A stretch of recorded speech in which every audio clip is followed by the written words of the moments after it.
I just wanted to make money. Somebody told me she had crypto. I should send my address. I sent my address. I sent the person money, and that was it.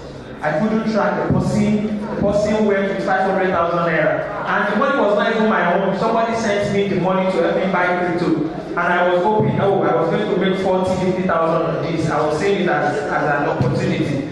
So that was the experience. It was so tough for me. So after that, I learned my lesson, and I'm talking about how crypto has changed my life. Crypto has not really changed my life because I've not made so, but yes, I've not changed my life. So I'm still waiting for that time when I'm going to make big money in crypto. Then what I love most in crypto is smart contracts. Getting to enter into a coin when it is just launched and waiting for it to spike. And though there are a lot of scams around that side too, but if you can do your investigations very well, there's also money here. So that's my best part of the crypto. Thank you for sharing.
there needed to be trust. So you have to trust somebody. I'm still going to come to it, but let me just mention it. Why do I have to pay bank account to another person's bank account? Say to another bank, so I'm transferring from GT Bank to First Bank. I have to pay how much? I think 30 naira. People that transfer, all this to be, how much will it be?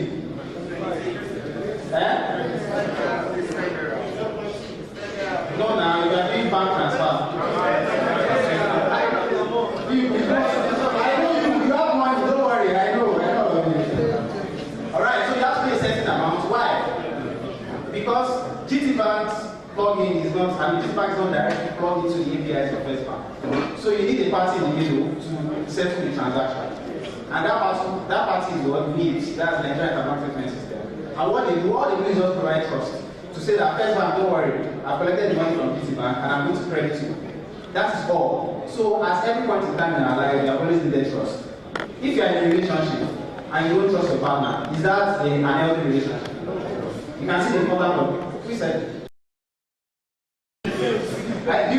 you need therapy. Alright. So you can see that in every facet of our life, we've always needed trust. However, at this point in time, there is no need again. You do not have to entrust somebody with so much information anymore. You do not have to give past trust to one person because the blockchain is trustless. It doesn't need any trust because it's automated. So every time that you want to do a transaction via the blockchain, you don't need any third party. And that's the advantage of this. So I know you might not like crypto, some people might not like the idea, but get the concept behind it. The concept is trustlessness. So I do not need any third party to be able to do transactions, for example. I do not need any third party to be able to keep my information, my very, very important data well. Are we catching it? Yeah. So let me stick inside. Alright. So yes, the blockchain provides only a single source of truth, and that is another advantage of it. So you don't have to go helter-skelter to go and look for truth. The blockchain provides it. Everything you put in is guidable. Garbage in, garbage out. So there is no tampering. It is tamper-proof. So what are the implications of having this kind of technology? The first thing is the fact that it brings security. So the blockchain is very, very secure. And I have already explained why it is. Because it is serial. Information and data on the blockchain is serial. So for every block that is produced, it refers to the previous block. It is immutable. It is unchangeable. So you cannot change anything. That's why when you do transactions, just an example, say you transfer 50 USDT to somebody, can there be a reversal? People that transact, can you reverse it? No. Exactly. There is no reversal. Once it's gone, put it up. Exactly.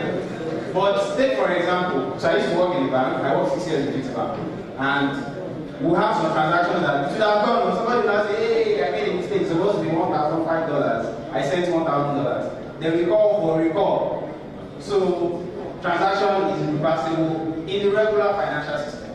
However, for blockchain technology, zero. Towards the loss shaking. Hey, please start for yourself. So I think I've explained basically how the blockchain works, and that is just, the idea behind it is just what I explained using the simple example of a village dashboard.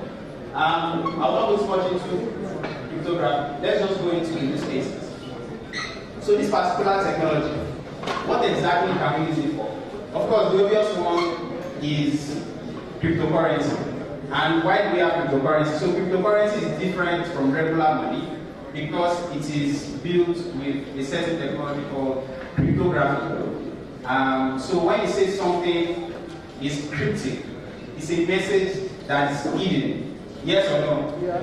I know a lot of us have read ancient Greek and ancient Egyptian stories So they always send cryptic messages, and those messages are hidden. Only the person that is the receiver can have access to the information, can know the information. And that is why we conceal the cryptocurrencies with technology called cryptography. The regular fiat currencies do not have that. So anybody can enter and see anything that they like and change anything that they like at any point in time. And they can intercept the transactions. So there have been situations where people have intercepted transactions. I don't know, they call those guys, those people that don't scam, they call them one name, I'm sure you know that. All those Nigerian boys. So, but with cryptocurrency, you cannot do that. You can't intercept because only I can receive whatever you sent to me. Alright, yeah. So another one is data storage. So some people use, so it is usable, you can use the blockchain to store data. Because of the fact that it is immutable, because of the fact that it's very, very secure, you can store all your information on the blockchain. So there's something we call non-fungible tokens. I'm going to come to that, NFTs. And away from wanting to sell NFTs and all of that, you can decide to give your certificate, for example. You can NFT it because you do not want to lose it. And it is secure. Wherever you kept it is where you need it. Whether the server is down, whether the server is up, whatever it is, it does not affect it. Another use case for blockchain technology is health. So, for example, all our health records can be kept on the blockchain. So there are some medical, there are some hospitals right now that are beginning to apply blockchain technology to store health records. And what that does for you is that, say for example, you have, God forbid, somebody has a surgery in Louth and they are unable to, come through with it as usual. Then they want to refer you to an hospital abroad, maybe India or any other country. What they do is that they have to be sending information up and down. Your information is just flying everywhere. However, with blockchain technology, all you need is your secret key. As an individual, I can say, just put all my health records on the blockchain so that not just anybody can have access to it. And also, whoever needs to have access to it gets the entire full details. So I do not have to come and explain, when I sit down, my head pains me, when I stand up, my leg beats me. Just open, you see my diagnosis, you see everything. Are we catching it? Yes. Good. Alright, so another one is decentralized finance. So there's something we call DeFi, which I believe that you should be able to come across. So right now, only banks are able to, or if you are doing financial intermediation, you have to probably get the license to be a bank. Yes or no? Exactly. So financial intermediation means that they are giving loans and you are taking deposits. However, we are moving to a stage where you as an individual can become a bank. So I can be able to give loans to people via decentralized finance. So the idea of blockchain is just to decentralize things, to take the middleman away, take off the middleman. So there is no need for that middleman. And that's why decentralized finance is something that we need to speak about more, and I'm sure you're going to learn more about that going forward. Then we have supply chain management. So organizations like I think DHL, some shipping lines are beginning to apply blockchain technology for transferring goods, products, and other things. So if I am an Igbo man and I have 1,000 containers coming from Zhangzhou in China, my heart will be in my mouth till it lands in Lagos, yes or no? Whoever said yes, go and meet that person. The person has experience. So, because I do not know, custom can lie to you that hey, we not received something, so we don't know where it is, blah blah blah. In blockchain technology, I can know exactly where my goods are. Even if it's, okay, I'm taking it too far. So if you are shipping something from AliExpress, for example, you can know exactly at every point, every minute, you can update your blockchain and see that, oh yeah, this particular thing is here. So every information is available to you and everybody within that ecosystem, everybody that has a secret key to be able to access it. And there are several other use cases of blockchain technology, like blockchain games, I'm sure people know gaming, for charity. So we have Binance Charity, and we use blockchain technology to be able to monitor how transactions and how spendings are done. So we have IDPs in, Nigeria as an example, in the north. And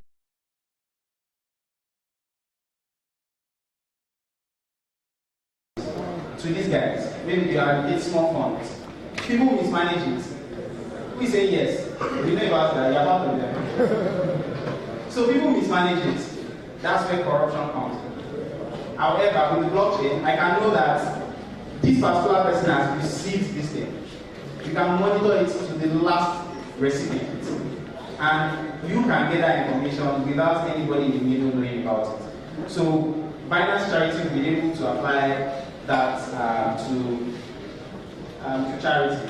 Energy, property, yeah. People that are into real estate is about to change because blockchain is changing the game.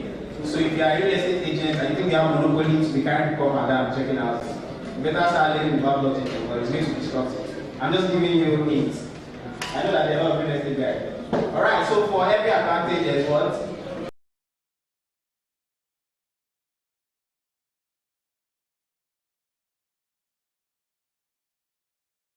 So some of the limitations of this particular technology is one, it is immutable. And that may be a disadvantage because when a girl says they are broken up with you and you love this person so much because of what you have done and you are apologizing to them and they say they can never ever come back, what happens to you? You are eating what? You are eating breakfast and that breakfast is sure.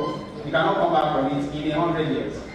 And that may be very effective because probably, after some time she may feel like to let her forgive you and she comes back. With blockchain, it does not happen. Exactly. So that can be a disadvantage, that limited. Then there are environmental factors to it. So, for example, when we mine Bitcoin, which I'm going to speak about shortly, when Bitcoin is being mined, it needs a whole lot of energy. So I don't know the name, I don't know if it's Poland. It requires the energy of the entire country to be able to mine one Bitcoin. And that in itself is harming the environment. However, do you know how much energy it costs to mine gold? Nobody does.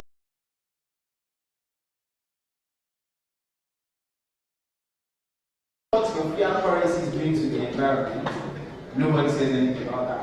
But because we are disrupting the world, we try to pick up Bitcoin. It doesn't negate the fact that it's a disadvantage. However, it is minute in the scheme of things. Compared to the kind of solution that it is bringing, it is very, very almost insignificant. User responsibility. So in the bank, when people do transactions and it fails, they storm the bank. In fact, I'll give you a story of one guy. I was working in groceries, that is bank in Centralized. And this guy, I think it was 3,200. He just came, I had dispenser, no, I transferred to this person and I want to, I had dispenser of 3,002. The person said, don't worry, just wait for 5 working days. You don't have your listeners. Then, how many bankers are here? Don't worry, I'm on your side. So, came back again. I was not there, but I was there later. Then they said, wait another 8 working days. Okay. The guy calmed down. I think he came after a week, he said no wait 8 days, that they should try to help him. It was very calm. Then the customer service person just told him that they are trying to log it. He said it's not even interested. That if by the end of the day he doesn't get 3,000, all of us in the branch are in trouble. That's why he started calling everybody to me. Everybody calm down. So we're not trying to have him. They said no, now he has been calm since, but that he does not get his money back. All of us are gone. And joke like no. We're just saying for class, in front of around 86 people, we're just saying, the guy was waiting for us outside. He took off his shirt. So we had to just persuade him that don't worry, I beg, don't kill that 3,000, I'll give you time.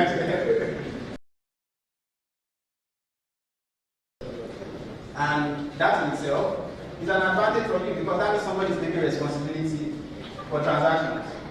With blockchain, you are your own bank. If you like, if you transfer 1,000 years to somebody, is what?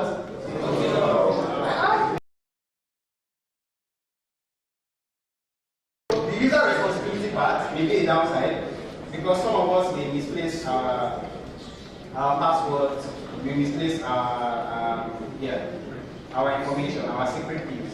And if, for example, somebody hacks into your bank account, you can easily hold the bank responsible and say that, oh yeah, this is your fault. Your system is porous, blah, blah, blah. But then, if anything like that happens to you, then it's your own system. system that is porous because you own your information, and that has caused a lot of hacks and attacks. So there are civil attacks, there are different types of attacks that have happened. And we are going to come to where centralization and decentralization actually come from. So there have been several organizations that have witnessed acts, and it is not because the blockchain is not secure. It is because there is already human interference. So the blockchain is there. However, we, the developers, the blockchain developers, they are the ones that write the codes. They are the ones that build the software. So they are the ones that have left that space for acts to happen. It has nothing to do with the blockchain itself. It is immutable. However, with the application, that decentralized application, that the apps that people build, they are going to, of course, attacks are bound to happen. And it doesn't mean that attacks will not happen in the regular financial system. So those are disadvantages. And let's now come to cryptocurrency. So, who can tell me, oh my God, I missed it. What's money, guys? Somebody, yes please. Is there a microphone? Alright. Tell me what money is. Money is simply a medium of exchange.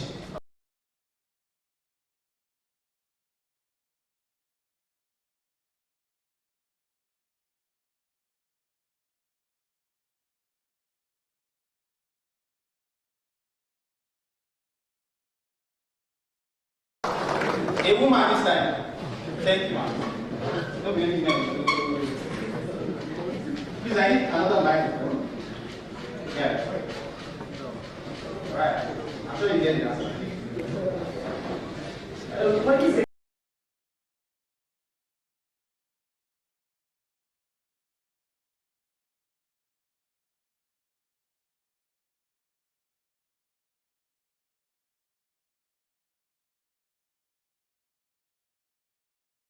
Legal tender? Yes.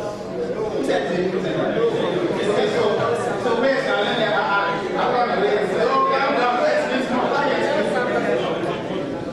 yes. Alright. So he said that it's generally acceptable. She said it's a legal tender. So is cryptocurrency generally acceptable? No.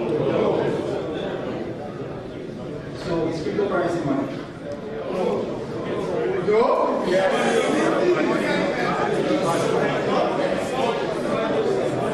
Hey, I don't know. All right.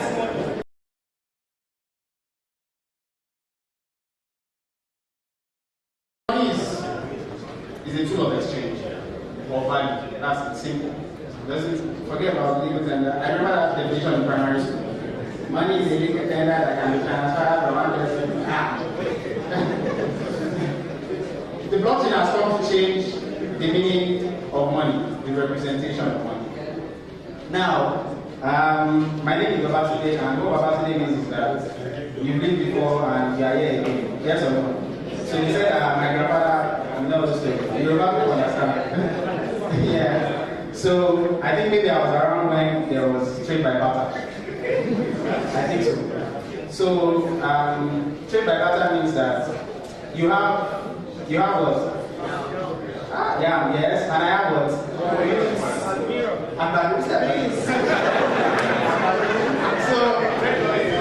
don't know what I'm talking about.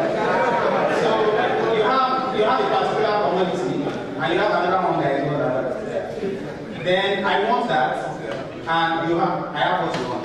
Then we do an exchange. Is that money? Yes, that is. It is money. At that point in time, was there anything like coins or fiat? But people were spending. So I could go to the market, take 2 bags of yam, and say I want this particular piece of land that is owned by this particular person. And they will count the number of yams, and they will give me the landed property. Have I not purchased it? So that's money. Then we moved to calories. Calories, money, yes or no? Yes. Then we moved to seashells. Do you remember that there was a time that have you seen the evolution over time? Then we moved to coins. Coins couldn't serve us any longer because if I wanted to buy landed property or maybe what today's money 1,000 naira, that means I have to have 1,000 coins and we're carrying coins up and down. It couldn't serve us. Then we moved saying fiat, to say that, oh, we are going to have paper money, which is easier to carry. How many of us have up to 5,000 in our pocket? I'm not going to collect it from you.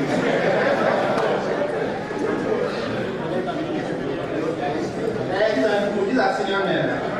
So you could have. Exactly. So if this were 1999 or 2000, we are coming to this kind of place. You pack all the money you have at home in your pocket. But then that's the security risk. And the man evolved and said, oh, we cannot do this any longer. So we brought out a way to go cashless. So you might have so much money in your bank account and not have physical cash. I mean, there are some weeks that I will not see a note because everything I do is transferred. And I'm sure that applies to a lot of us. Yeah. So you can see that there is an evolution. Now, I've made the point that we are in right now is very, very important. Very, very good. So, the inflation on the Naira, I don't even know what it is. Because even whoever is in charge of it does not even know what it is. But then I remember that in May, $1 was selling for about 525 Naira. So how much is the dollar selling for today? Yeah, over 700. So that's what we call inflation. So there's been an inflation on the currency. Mind you, it's not only the Naira, even the euros has faced its own inflation. So even the dollar has faced inflation. Now the dollar is already greater than the euro in terms of parity. So over time, fiat money is beginning to look dicey. Yes or no? Yes. Exactly. So you probably cannot save us any longer. Our needs as human beings have started changing. So why do I have to pay 0.5% commission on any money I want to transfer, plus 6,000 teles charge, plus VAT on the commission, plus everything, plus stamp duty, plus because I want to transact. Now, you as a bank had no idea that I was doing a business with somebody, but you are taking this much money. We can't do that any longer. And it's a fact. It's not about whether I'm a crypto enthusiast or not. Everybody, every central bank in the world knows that people are getting perplexed. I mean, there was a paradigm shift from COVID, you notice. So people want things to be more decentralized, you want information to be more decentralized. Now, before now, you probably have to read the Punch newspaper for Monday to know what exactly is happening in Aso Rock. But now, if I enter Twitter, if I just type Aso Rock, I'm sure that I'm going to get certain information. So the information itself is already decentralized. Money itself is getting to be decentralized. So guys, change your idea about money because if you snooze too much, pass you by. What's checking? So let's talk about cryptocurrency, which is the new type of money that we are speaking about. It's a digital currency. It's a digital currency because you cannot see the cash. So how many of us have seen Bitcoin cash before? How many of us have seen? Who is raising on their hand now? Who guys see Bitcoin cash? You have seen it online. Do you have Bitcoin?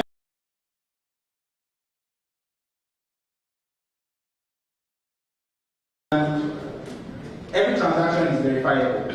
So now, the good thing about cryptocurrency is that, which may be disadvantage people that are very sneaky, is that everything is open, it's decentralized. So if I want to see your transactions from the inception, it's easy. All I need to do is just go to the blockchain interface and check. I have your wallet address. I can check everything. And that helps, it helps authority, it helps compliance, it helps the government. And I'll chip in what we have been trying to do as Binance. We are very transparent. So we want the government, we want compliance to come. That's why we seek, we always seek, like Chief spoke earlier, we have certificates of practice of, what do they call it? Yeah. Licenses. We have licenses in different countries. And we are open to having licenses in more countries to allow information about cryptocurrency to come out, to allow people to be able to transact in cryptocurrencies. This is because it helps you as a government, it helps you as a compliance person to be able to go through somebody's transactions and see that, oh, this person has not been doing illicit transactions. Now, if you think that you can launder money or do any type of thing with crypto, you are deceiving yourself because the blockchain is public. Every other transaction can be seen. It is decentralized information. See, everybody's quiet. So people have been doing things. Yeah. Alright, so I spoke about the characteristics being centralized, being immutable, and traceable, but it's pseudonymous, which is beginning to change. So right now, the government is saying that we don't want pseudonymous anymore. We want KYC. And that's why you have to do KYC before you get into your Binance wallet. It doesn't mean that we just want to give the information to the government. No! Never. We don't do that. I mean, there's a place for data privacy. That is there. However, it's beginning to change. It's no more pseudonymous anymore because of the evolution that is happening. However, for now, it's still pseudonymous. There is censorship resistance. So the CBN cannot say today, I'm banning crypto. Can they ban crypto? No.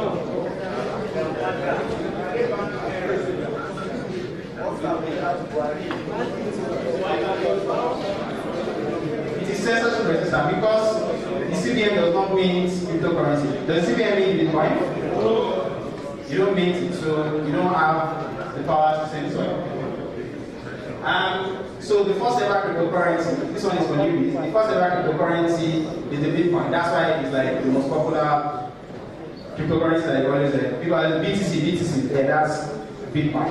It's the first ever one, and I think that it was, yeah, so it came about in 2009 by a certain individual called Satoshi Nakamoto. I listen, I have a theory that Satoshi Nakamoto is or was a woman. Who agrees with me? Thank you, Jalapa. All of you agree. So who is better with money, men or women? Men. Why are you shy? Who is better with money, men or women?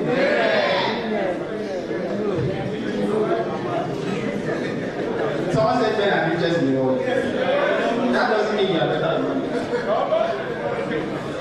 You have no idea, if you are married, you have no idea that your wife is probably richer than you. Yeah, most likely. I mean, 70% of the time, your spouse is very richer than you as a man. So it's obvious that women seem to be better as well. The problem of the world, who has brought about the problem? People, you are the CBN government. You're the ones in authority. Most men are leaders in countries. The presidents, all these people, they are men. So imagine a woman in that position. She will know how to play very well. Yes or no?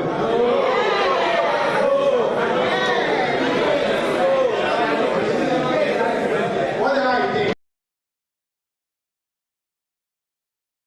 So the reason why it's a pseudonym is because we do not know whether it's a group of people, whether it's an individual, or anything. And that is good for the technology. Because imagine that you know who Satoshi is. You'll be saying, oh, this is part of Bitcoin. You must respect it. So if Satoshi says that Bitcoin to the moon, you cannot write it around it because everybody believes what he says. Do you understand? So that is the good part of him remaining anonymous. So yes, he wrote the code for. So something that happened in 2008, there was a global recession and all of that because the banks have invested illicitly in different activities. Then the governments now have to build the big banks. And then you as an individual, you lost your deposit with the banks. Then there is your taxes again to pay to build the banks up. So you are losing to it as an individual. Then somebody sits down and says, oh, why should this happen? Why should I have to trust the bank with my money? And everything just goes down to it. Then thought about decentralizing money, which brought about the Bitcoin. And there are several other cryptocurrencies right now. I don't want to speak too much about this. Yeah. So somebody was speaking about Naira. There are different types of cryptocurrencies, and Naira is exactly a cryptocurrency because it is built on a permission blockchain. So it's permission because it's disbursed by a central authority. So the CBN is in charge of the Naira, which is a CBDC, so central bank digital currency. So it's a digital currency, it's a pseudo cryptocurrency. But it's not exactly fiat because if you have money in your Naira, you cannot take it as cash. You can't go and withdraw it. so it remains digital. So this is, so in case you are confused about in-naira being crypto, it's not exactly crypto. Cryptocurrencies are fully decentralized, however, the in-naira is centralized. But then it is built on the same technology.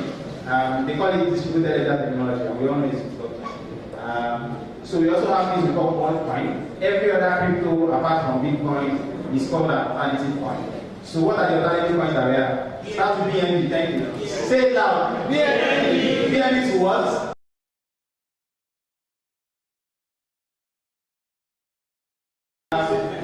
So what are the other altcoins that we have? Ethereum, Solana,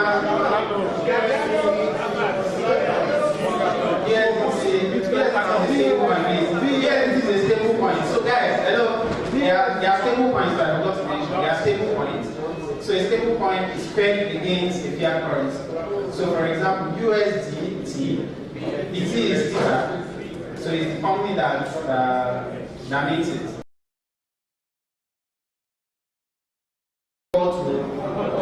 Exactly. So for example, we have our own, which is BUSD. That's Binance USD, and it is one BUSD to $1. Exactly. So those are stable coins. Please don't mention those as altcoins. Now, so I mentioned that there is a use case of blockchain called NFTs. How many of us are very confused about NFTs?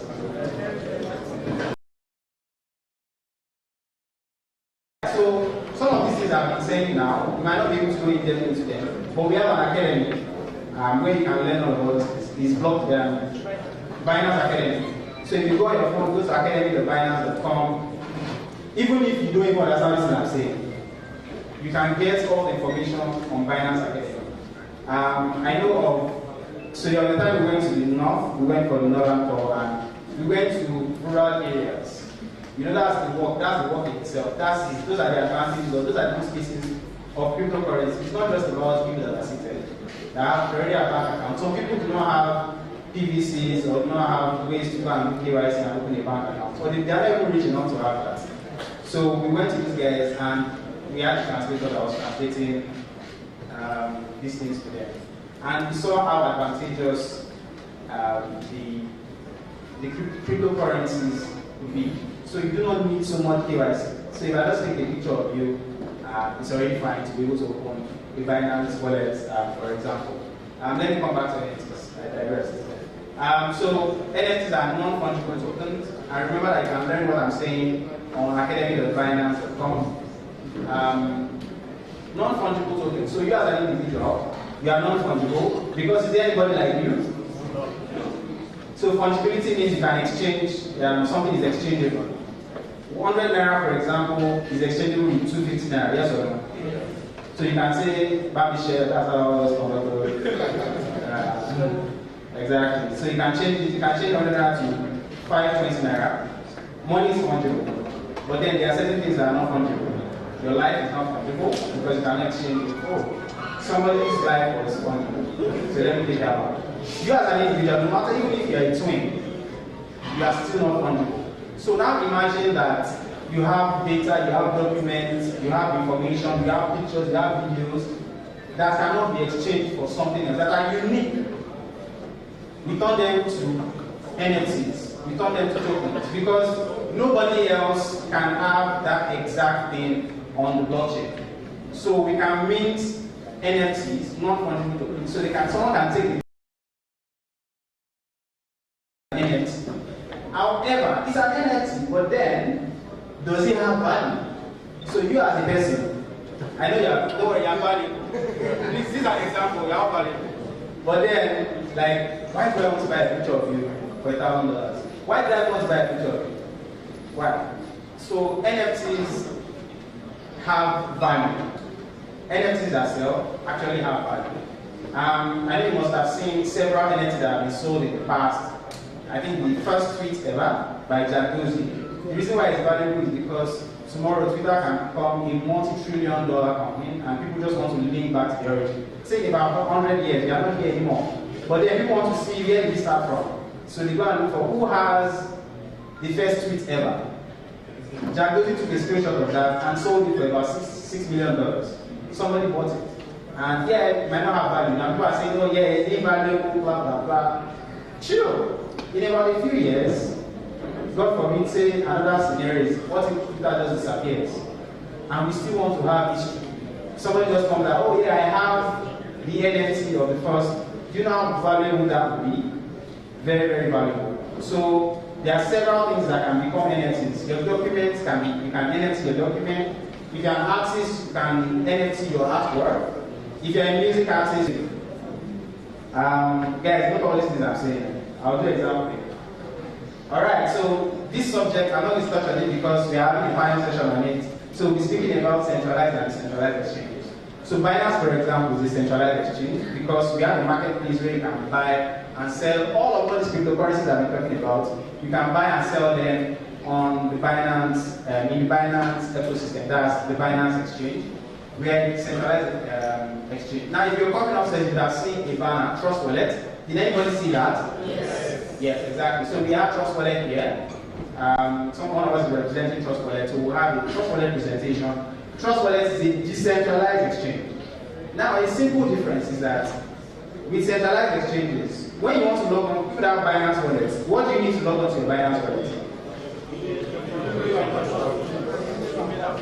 Good. Your email and your password alone. Now, well, that is the Web 2 way. Now we have Web 2 and we have Web 3. So blockchain itself is Web 3 because it is centralized. Now centralization requires you to log on with your email and password. However, if it's actual decentralization, you need like 16, you need like a seed phrase. So because it's supposed to be very airtight, you're supposed to be able to log on with 16 phrases. I mean 16, I think 16 or so. So thank you. Please come and leave my heart. So you need 12 phrases. So these phrases can just be anything. Nigeria, Lima, doctor, whatever. But you have to know them to be able to log on to your account in a decentralized exchange. But because I am trying to sell to a market woman, how would I tell the market woman to write down 12 phrases and be taking it up and down? All she needs to do is just open her phone and facial recognition, or she enters her email and password, and she has access to it, to her money. Now it is stage by stage. You've had a bit of relationship with the blockchain. You understand crypto. That's why you are saying, my money, my keys. For somebody that is just coming new, can I tell an aboki that has always kept dollars in his pocket and doesn't have a bank account to be doing seed phrase? Do you get it? Do you understand? Yes. Now, my personal opinion, I join Twitter spaces a lot, and you hear all these Westerners talking about, move money out of the exchange. It's fantastic. I mean, the idea of blockchain itself is decentralization. However, for people like us, in this part of the world, how do you explain all those things? People have to first understand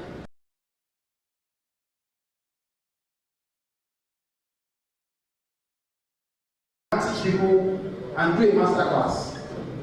Because they are dedicated to education, they are dedicated to enlightenment. That is one piece of centralization. It's an evolution. We cannot just jump from the current financial system into decentralization. I'm sure that crypto future will have a different opinion, but like I said, personal opinion. So we still talk about centralized exchanges and decentralized exchanges.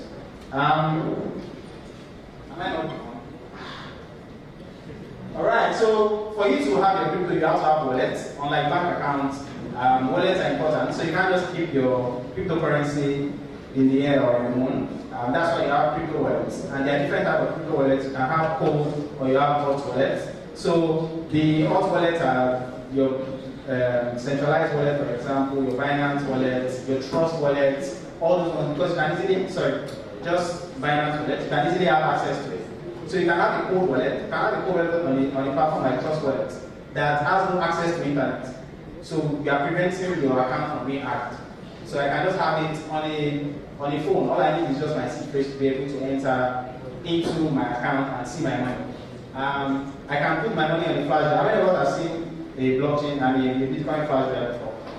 Yes, so you have a situation where you can keep money on a flash drive like this. So I saw a video on Twitter where this guy was fishing, he was on a fishing expedition, and he was doing a video he was waving, oh look at, I have about 17 BTC here, and guys, go and get cold wallet. If you have so much money, you don't have to keep that with exchange it. And he fell into the river. What's checking? Exactly. So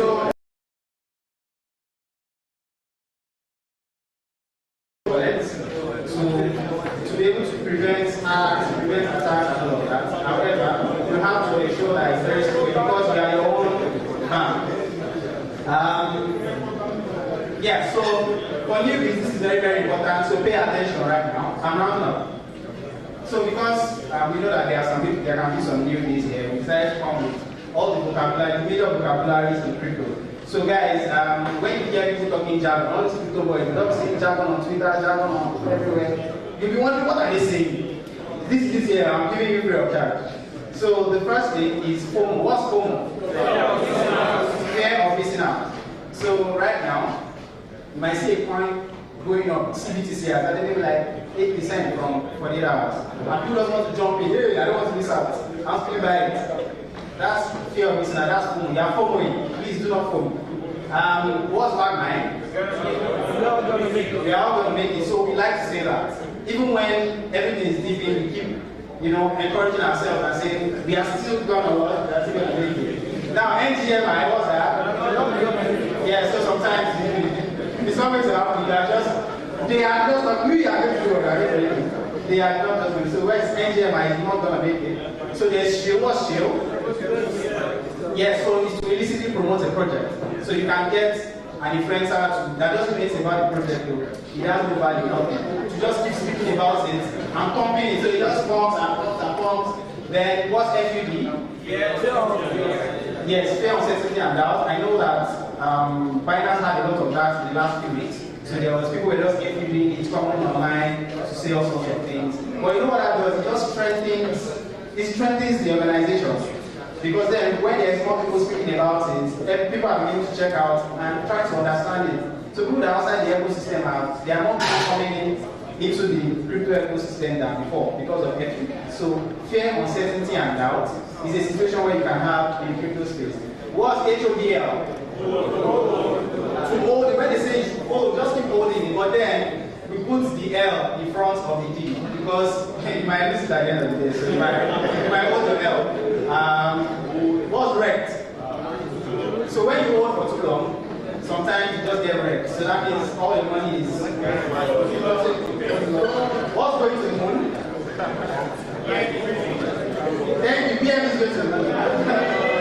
Alright, so when they say going to the moon, that means that the crypto is increasing in value. There was pump and dump. Exactly. So there are some projects that do not have utility. So guys, I've been mentioning utility since. The most important project or the best projects are the ones that have utility. There are things that you can use them for. So BNB, for example, is built on a particular utility. The BNB chain is a particular blockchain that is used for different use cases. So we have the BNB chain arm, and Binance itself, for example, does a lot with the BNB. We do Binance charity, we give out funds, we have Binance X, we have Binance Loud. So there is a utility for BNB. That's why it will continue to increase in value. However, there are some projects that are just nothing. There's no utility, no base. So they call them pump and dump projects. Guys, look out for pump and dump projects. What's ICO? These guys are smart. Initial, so say when you have initial public offering, when an organization wants to sell shares to shareholders, you have initial coin offering. What's BTD? Buy the dip is the one. Those are people. They say buy. Now I saw there are so many memes on you keep buying the dip and the dip does Then, like traditional financial system, you have BNB and you have bullish. So we are currently in the bear market, where everything is just looking gloomy. And I think in 2021 we're in the bull market, so those boys are buying data. Somebody does pick up broke and next day he already has. So that money has kept in BTC just went to the moon and was able to do that. So what is the back of that? Bambula is one that has so much investment in a cryptocurrency that's gone down and has gone red. Who is a no-coiner? So this is quite insulting. So no-coiners are people that don't believe in crypto, that don't have coins. So all those crypto boys, they spite you, they say they're a no-coiner, don't mind them. All you need is just know that if you are already giving it. And what's a whale? Yes, yeah. See whales in front here. So whales are people that have large amounts of investment, billions in cryptocurrency. An example of it is season. That's what is a whale. You know, if you decide to move any money like this, the blockchain just think that what are you doing? Alright, so I think those are the vocabularies that we have. Please let's give us a round of applause.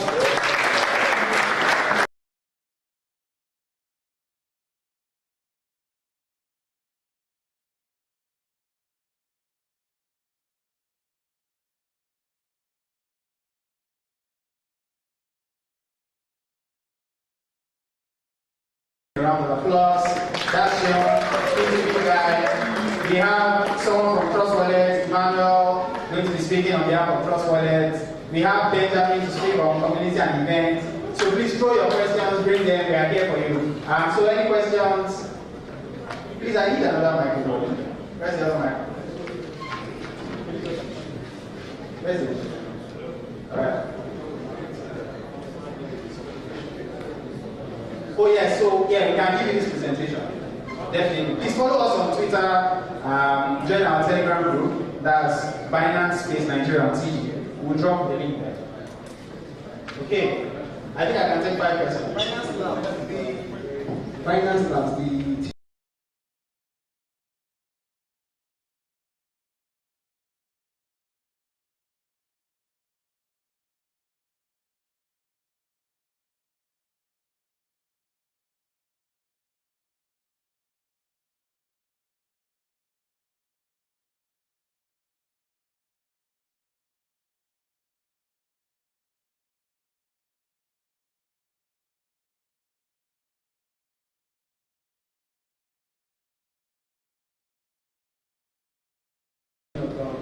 someone having his asset on the wallet and it's going to be secure.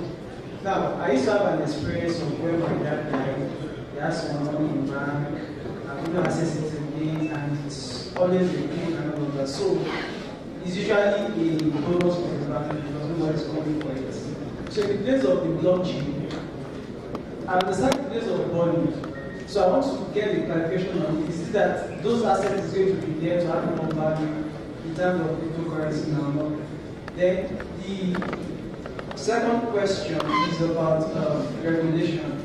So I was going through some news and I read about maybe a particular coin debt or thereabouts that is it USD or something? I don't have the particular coin that is not being traded in either Canada or US or thereabouts. So my question is bringing it back to Africa or Nigeria. So if we enter to the level of regulation now, it shows that the government will have some certain say in how we do and we don't. So at the end of the day, I'm not falling back to the same thing and trying to bring ourselves. Alright, thank you. Please, guys, let me move to another. I'm getting over, but we don't get to the other side. So I think for disease loved ones, a decentralized exchange is where you can easily create. So, Chidi, correct me if I'm wrong, we've been able to disburse funds to people that have come to claim. Yes, disease loved ones and relatives. We have that scheme that allows you to be able to claim funds from their wallets. So if you don't burn it or it does not really add any assets to us. However, yes, because it's an decentralized exchange. However, if for example you have your funds in a cold wallet, who are you going to have it? Who is your family going to have it when you lose it? So you have the risk of losing that. In the case of regulation, I mean, we are evolving. So let's wait and see. It doesn't mean the government is going to say, oh, the price of Bitcoin today must be $60. That's not going to happen because the technology itself is already decentralized. So what we are just asking for is when there's regulation, there's an advantage that is bringing. So there will be more use cases, there will be a lot of more people that will get into the ecosystem. There are certain people that can never ever get into crypto, no matter whatever they are going to pay. If the government does not say, oh yeah, this is a sandbox and this is what we understand. So guys, you are free to get into it. And you cannot blame the government too. As the government, your responsibility is first your people. You have to protect your people. Now look at what happens every other time. There are scams everywhere. And why are there crypto scams? Because people don't have knowledge. If you have knowledge, you will not fall for the crypto scam. And that's why the government is, I mean, I'm not siding with them, but then I don't blame them for being resistant towards it. However, what we need is that regulation has to work with innovation, side by side. So going forward, let's see, I mean, there are countries that have already gotten into regulation. Let's see how that goes. Let's see how that happens. Questions from this side? Women are not asking questions. I'm biased. Yes, I agree. Thank you. My name is Transak. I want to know if you are saying that they will through future trade. Future trade. Come on.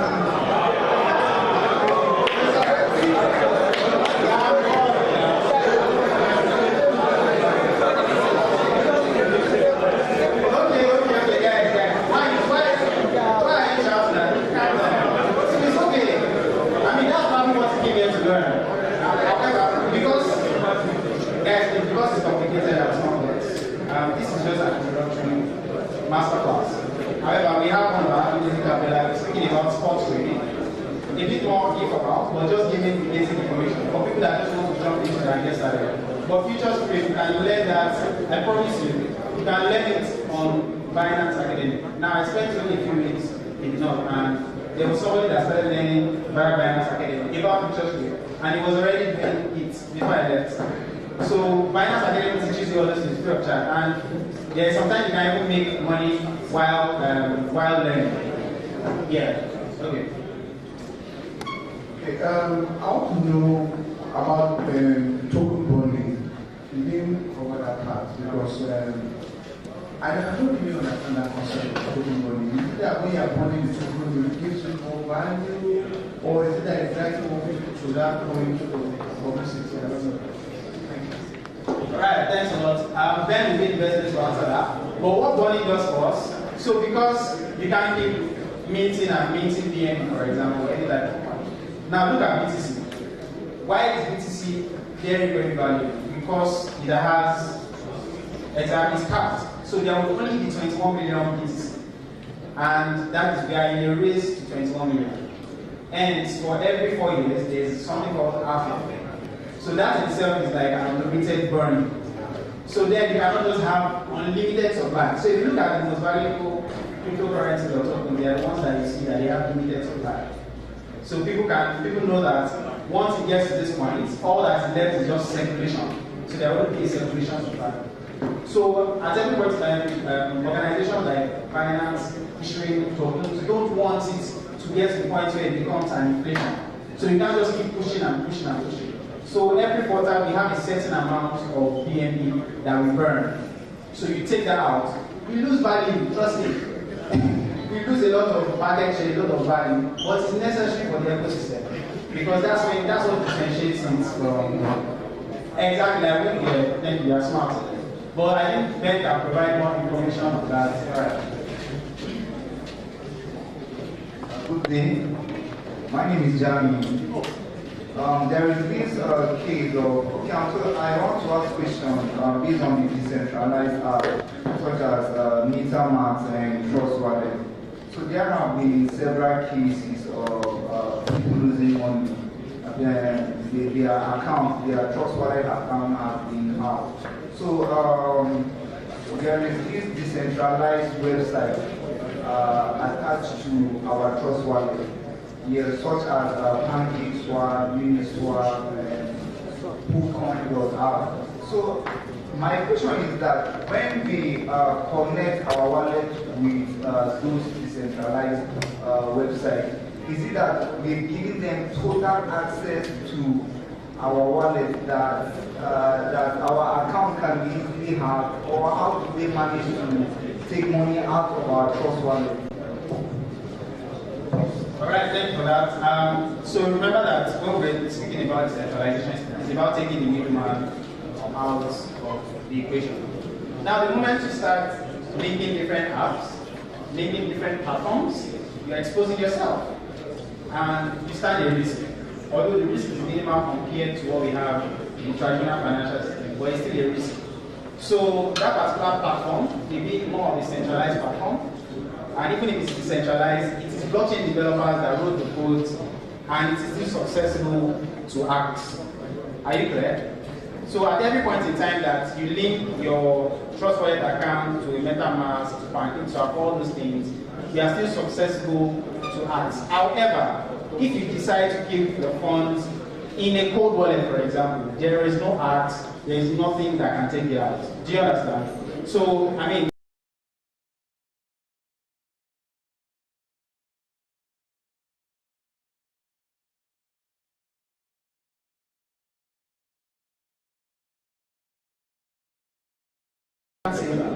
the blockchain itself is immutable, is unhackable. However, people, individuals, have written codes, have come up with platforms, software, develop apps that have become these particular platforms. So that makes it still susceptible to hacks. Do you understand? More clarification. I think Ben can take more of those questions. One more question. Don't worry, there's still more time to ask questions. My name is Kingsley.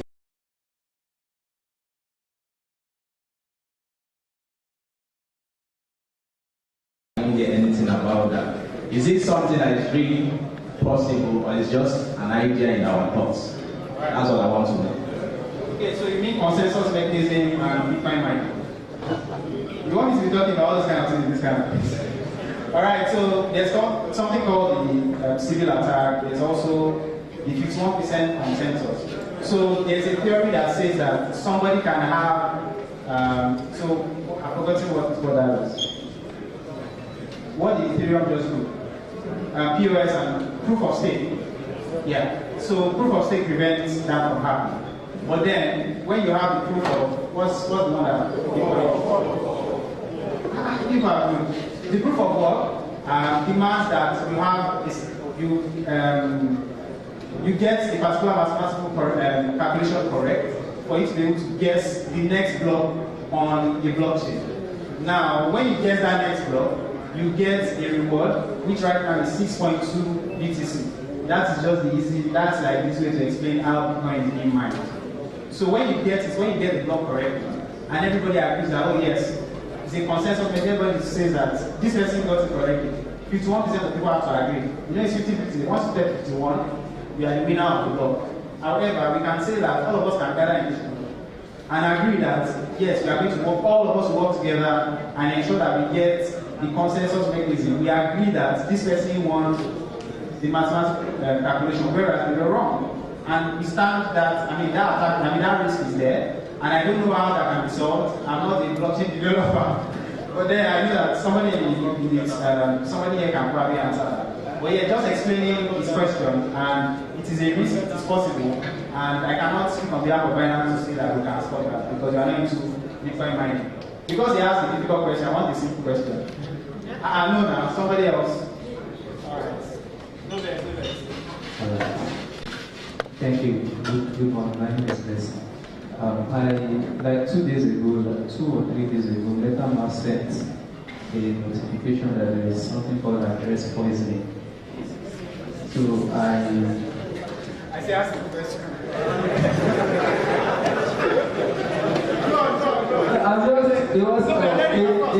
What I'm asking this question is a scenario happened to me. Okay. I use desktop, I use laptop, and I use phone. Yeah.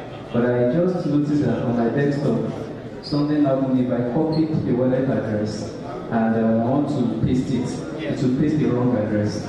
So I don't know how that happened. I don't know what happened along the line. So I stopped using it. So whenever I want to copy a wallet, I don't use desktop again. I just use it on my phone or the laptop. So now 2 days ago when I heard about it, address poisoning. So I'm curious to know what really happened. So I don't know. Okay, just like I don't know about. However, let me tell you what has happened from experience. So, same thing, I log on to my Binance account on my computer, I log on my phone, I log on my car. So that I just step into, I can easily check It's not transaction because there's no much money. Well, let's see whether a miracle is happening somewhere. Now in September, I was already in Binance and I was logged out of my account. I was wondering what's going on, what's going on. You don't realize that I'm out of it. Like, what's happening? So I was sent an email to do verification. I did a 30-second video with my international passport to confirm that I was the one that logged on into all those places. Because you stand a risk, if you decide to just log your information up on different platforms, you stand a risk of losing either of those devices and somebody having charge of it. So I think that guys, not financial advice, it's not financial advice, but I would say that you should limit the number of devices where you've logged on your password, your emails, especially when it comes to your wallet. Now, I don't know, maybe Ben can speak about address poisoning, I don't know about that, but that's like the experience I have, I believe I've been able to answer. Alright guys, please let's give ourselves a round of applause.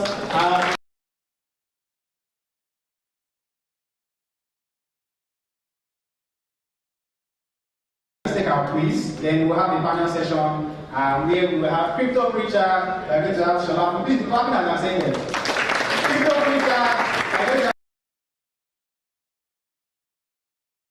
have here yet, and we're going to have Tola, both of them are going to be joining us. And just while I was presenting, somebody important, somebody lovely just walked in. Please let's give a round of applause to Betty Ramos. Welcome, she's one of our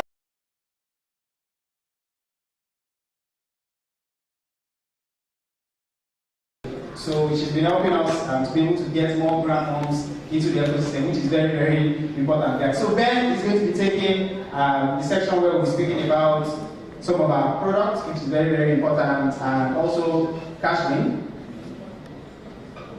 We'll be speaking about Cashlink. Alright, so we're speaking about Cashlink, speaking about, I think Emmanuel is going to come up speak about Trust Wallet. So please, Ben is the head of community and events in West Africa. Thank you so much. You're all applause for Buli. Thank you so much.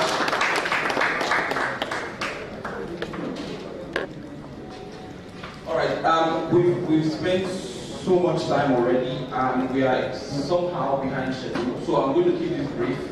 I'll try as much as possible to keep it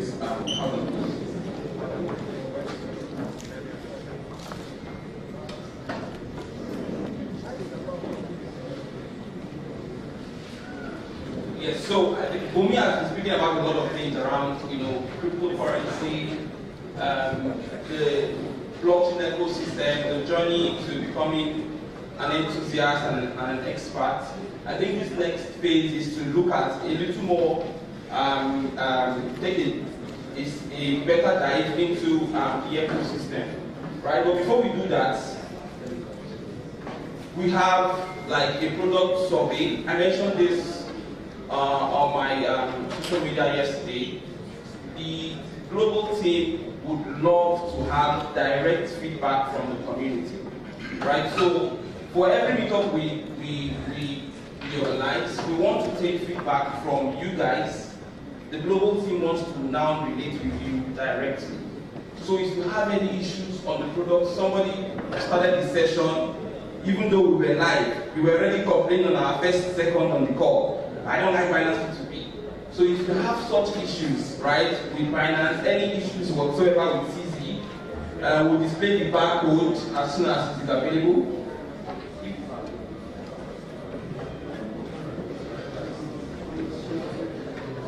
Yeah, don't worry, the enemy is a liar.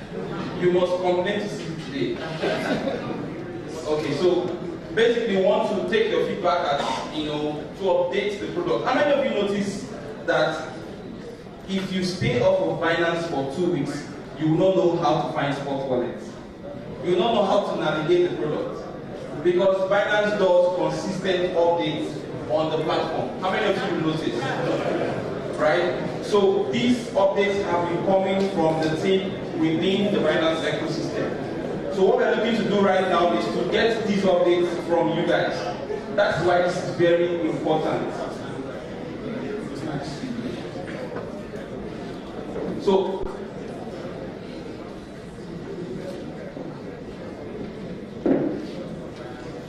yeah, so what I want to do is, if you cannot get it, we're going to put this barcodes, with our strategic ushers, right? At any point, if you have a feedback to give, just get the image from them, scan it, and send in your feedback.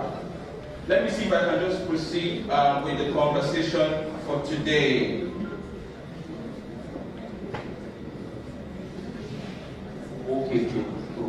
Okay, the code is up. The code is up. So let's take 2 minutes. Very important. This is a very important activity in this meetup. Yeah. All right. So we actually had to reduce what we had planned out for you guys because of the time factor. So I'm going to take 3, 4, 5 slides, and I'll be out of your face. We are going to introduce you to 2 or 3 products that you might already be familiar with. But just for benefit of doubt, we're going to expatiate a bit on these products. Are you guys going? Yes. If we have one house, if we have one house, a round of applause for yourselves. Okay, so what is Binance Earn? What is Binance Earn? Who can give me a very quick summary of the product Binance Earn? I'd like the mic to move around. Okay, cool.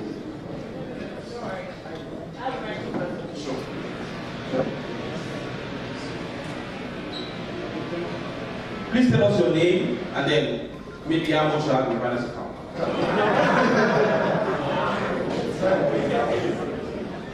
Alright, so my name is Billy Isisho. I've been doing Binance actively for 4 years now.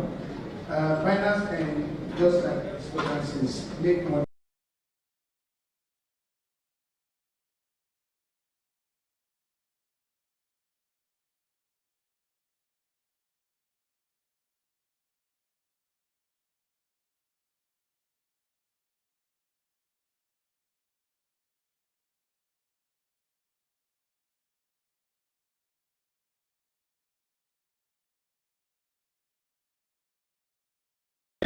And in my session, when the guy speaks, I want the lady to speak next. So take note. If the guy speaks, I need the lady to speak. Sorry, follow me. So when the lady are content.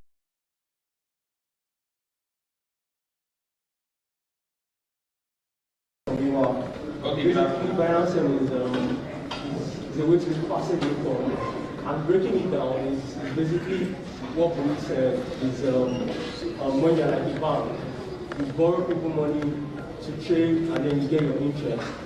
Thank you so much. A round of applause for him as well.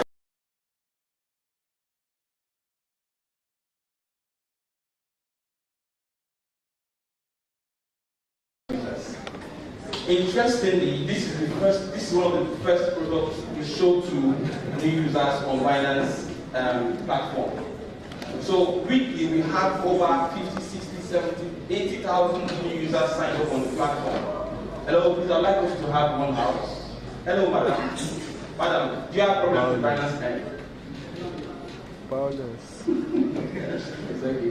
Please pay attention. I'll ask you questions, and it's be interesting for you to learn as well. So this solution is very important for people who have no technical, knowledge. If you have no trading skills, if you have no financial expertise, Binance Earn solution is built for you. And the reason is because, like he said, you can make passive income in your sleep. You can make passive income once you understand how the product works. It's a one-stop investment solution for, I like to call them, new users. Right? So if you're a user and you've been having issues with, I traded today on the platform and I lost 50% of my portfolio. I traded futures. Somebody said, why don't you teach us how to trade futures? We don't even teach new users how to trade futures because that is a no-go area for people that don't have technical know-how. So familiarize yourself with this product, guys. How many of you already use Binance Earn? How many of you already use Binance Earn? How many of you have seen your portfolio go up after using Binance Earn?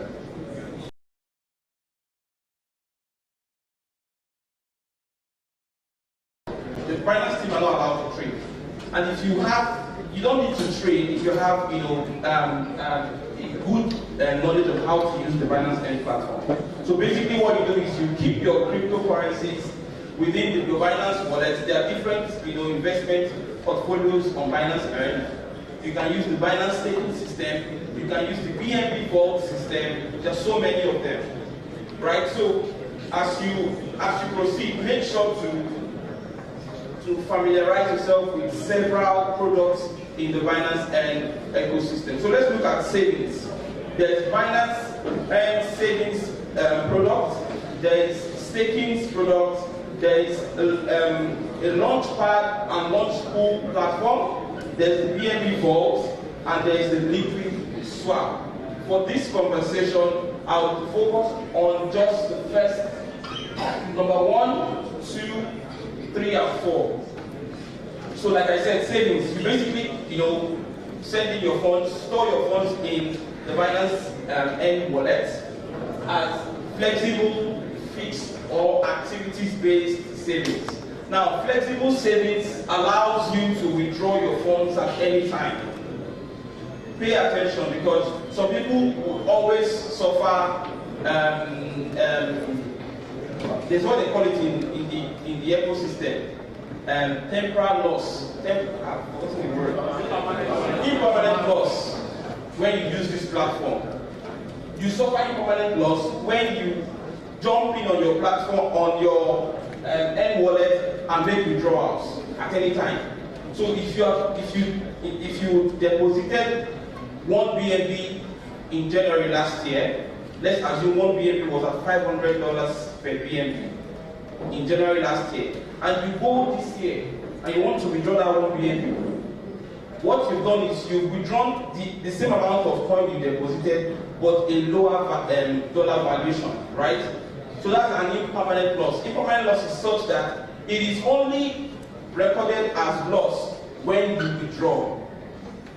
If you leave it there up until, let's assume you deposited at $500 and the value fell to $200, and you let it stay there till it's back up again. When you withdraw, you are withdrawing in profits or thereabout.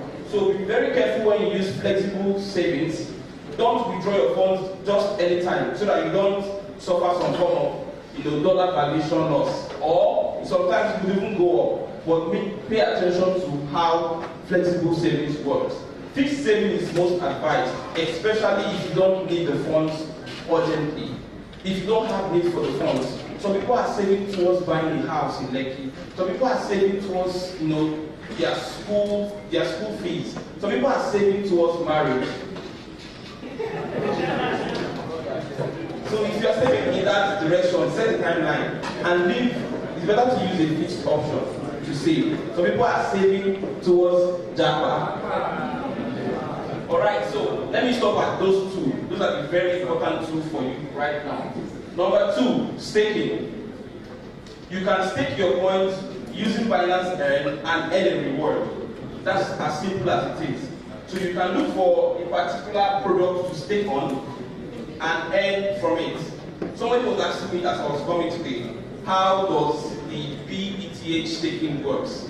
ETH 2.0, right? So you are staking currently, and hoping that when ETH 2.0 launches, if it has not already launched, it will make sense and you get paid, you get the valuation in ETH 2.0. So the staking option also allows you to keep your currencies, with a hope to get better valuation on that product. You can be getting some small, additions, chunks, satoshis added to your account during the duration of your staking.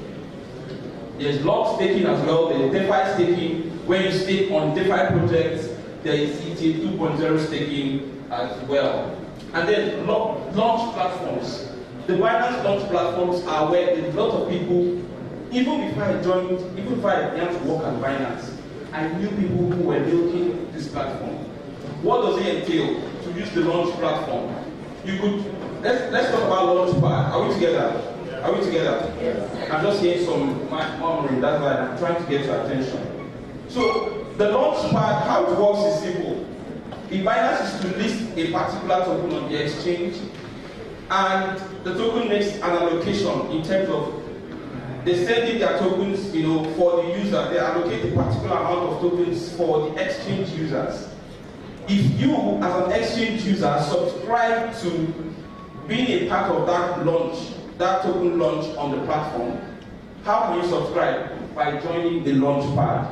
So if you subscribe to being a part of that launch, then you are a part of a launch pad. And how to subscribe is basically to first hold BNB in your spot wallet and then use that BNB to indicate interest to subscribe. In most cases, there are caps, there are limits, there's the minimum amount of BNB you can subscribe with, and there's also a maximum, subscription package. But you basically want to look at what's my BNB, portfolio like. Can I use one BNB to subscribe?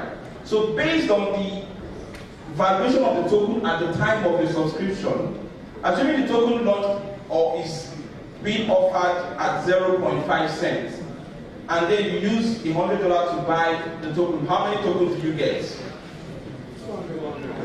200, right? 200 tokens. And then the token launches on the exchange 1 week after you bought, and the launch price goes to $5. How much would you have made? 200 tokens multiplied by $5. How much would that be? $1,000. But you bought it how much? $100. So the idea is to look out for opportunities like that. Binance's launch pad is one of the solid launch pads in the industry. You can ask and you can do your research. Right? So the same with launch pool. Basically, launch pool is more, staking a pair, having two tokens, either BNB, USDT. Looking at the pair that is available, you stake a portion of BNB, you stake a portion of BUSD, and then you get some forms of rewards. So basically, these options are open to everyone who do not have technical know-how on how to trade. The final option I want to talk about is the Binance Vault. The BNB Vault is very, very powerful. The reason is because if you are a part of the BNB Vault, it means you support the Binance ecosystem. You are a part of the Binance growth across the globe. And how does this work? So if you have BNB and you put your BNB in the vault, what that implies is you are contributing to the mining capacity of BNB. If there's only any expression like that. You are contributing to the power of BNB. You are contributing to the value that the BNB token has. Remember, BNB exchange is powered by the BNB token. BNB chain also is powered by the BNB token. So if you put your coins in the BNB vault, you are simply contributing to the power that BNB, as an entire platform has. And that can also allow you some forms of rewards in terms of launch pool and launch pad giveaways that are available on the platform.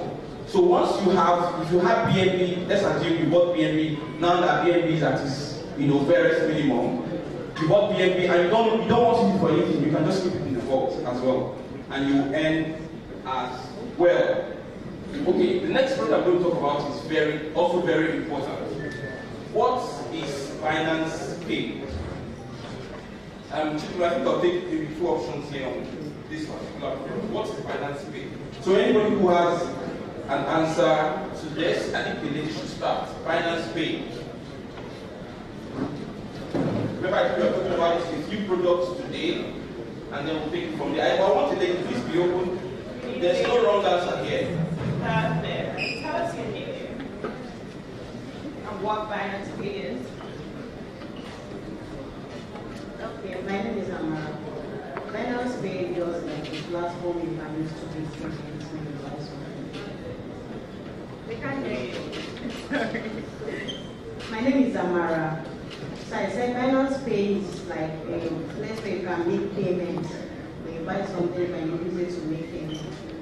Thank you so much, Amara. Thank you. One more answer. Yes. Okay. I think it's Monday. Oh, okay. Good afternoon.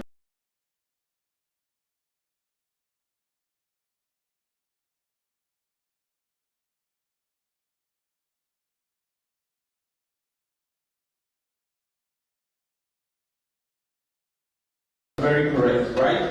No, but let's put them together. So she's Amaka or Amara. Amara says Binance Pay is a platform where you can send payments, right? You can make crypto payments. And then he says Binance Pay is a platform for merchants to receive payments. So you see they are both in tandem. So what Binance Pay basically is the one-stop, remember I'm always using one-stop platform to complete cryptocurrency transactions, payments, giftings, anything whatsoever, hassle-free, right? Within the Binance ecosystem. And the only reason I'm going to emphasize on Binance Pay is because of account locks. How many of you have heard that Binance locks account at some point? Your account can be locked on the platform. How many of you have had your account locked before on Binance? If your account is still locked, don't look on you. Well, I mean, if you've heard of account locks, this is because there are some regulatory moves going on in the ecosystem, right? The problem we always have is everybody wants to receive cryptocurrency. If I say, send me an account, I want to send you $50 now, you will quickly go to your Binance account, right? You gave me your Binance address, right? Answer me now. Yes. You give me your Binance address, right? Yes. You even ask me which network, right? Yes. Am I correct? Yes. Some people now answer now, it happened to you. So what you don't know is this guy sending me this currency, where did he get it from? Do you get my point? Okay, let's say, you know me very well. I can't do something bad to you. I can't do you any harm. But you don't know who gave me the currency, right? So the idea of bad cryptocurrencies circulating the industry, this is one of the solutions to having people receive bad cryptocurrencies in their wallets. So how does this work? Binance Pay is a payment system that automates payments for everybody within the Binance ecosystem. That means if somebody is outside Binance and wants to make a payment to you, they cannot use Binance Pay. But if somebody wants to make a payment to you using Binance Pay, you are sure that whatever currency you are receiving will not be flagged by any third-party compliance tools. Because we make sure to ensure that whatever assets, whatever cryptocurrencies are moving within Binance, we make sure that they are, in quotes, clean cryptocurrencies. Do you get my point? Do you get my point? So to tackle the issue of, how do I know? How can I verify that this currency is legit? To tackle that issue, you need to use platforms that are built within the Binance ecosystem. I don't know if we mentioned, but Binance is looking to becoming the Google of the blockchain industry, the alphabet of the blockchain industry. So we are trying to build the most important and the most effective tools that will get you into Binance and keep you within Binance. That is why it's a long-term thing for us at Binance. So if you use the tools that we have made available to you, Binance Pay in this case, to send crypto to friends, family, merchants worldwide, all for free. You also safeguard yourself from possible risks. Alright, so he mentioned something about the solution for what you call the merchants, right? Merchant, how many of you do business here? How many of you do business here? You guys should relate with me. I will give me giveaways. Give me giveaways. How many of you do business here? Nigeria, you do like giveaway. Actually, it's not just you guys. I went to Liberia. They saw our machine and they were almost moving my car. They said, I actually gave it out at the end of the day. So it's good actually, it's a good thing. We are very good at giving away things. And even give my life.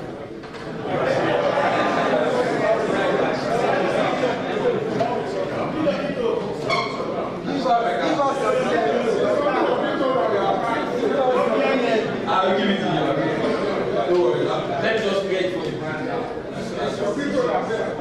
You want that crypto? It's in the box, in the BNB box. Okay, so let's go ahead. So, merchants, people that do business, you can begin to receive payments in cryptocurrencies. Now, we're not trying to sell this and push any vision. No, we are only making it very easy for you to receive. Now, the good thing about this is it takes split seconds to confirm.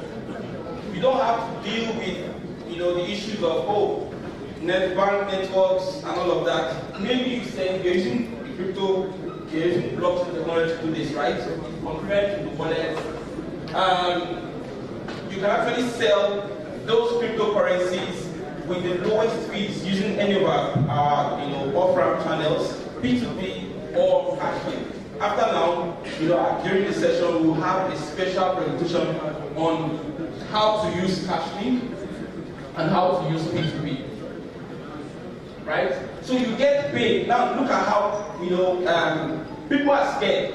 What if you pay me my service is worth 1 BTC, and 1 BTC at the time is $17,000, and then somebody paid me 1 BTC for my service, and by the time it got to my wallet, 1 BTC generally became $16,000. I've lost $1,000, right? That's a problem with using crypto payments, right? But there is what is called PEG 1:1 stablecoin payment system with the Binance Pay feature. So you can receive cryptocurrencies, you can receive USDT or BUSD into your account, and it stays with the same value with the fiat currency in your locality. Do you have any questions on that? Any questions on that? So with this knowledge, which would you rather receive? Guess what?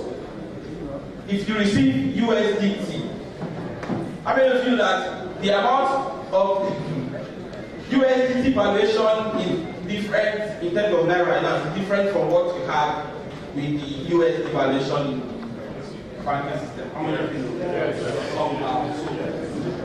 So if you were to receive, let's say you were receiving normal USD, there's still a difference somehow in the crypto industry. I don't want to say it in the mic. Now everything person they talk. So basically, when you receive stable coins, it's easy for you to hedge against inflation in your economy.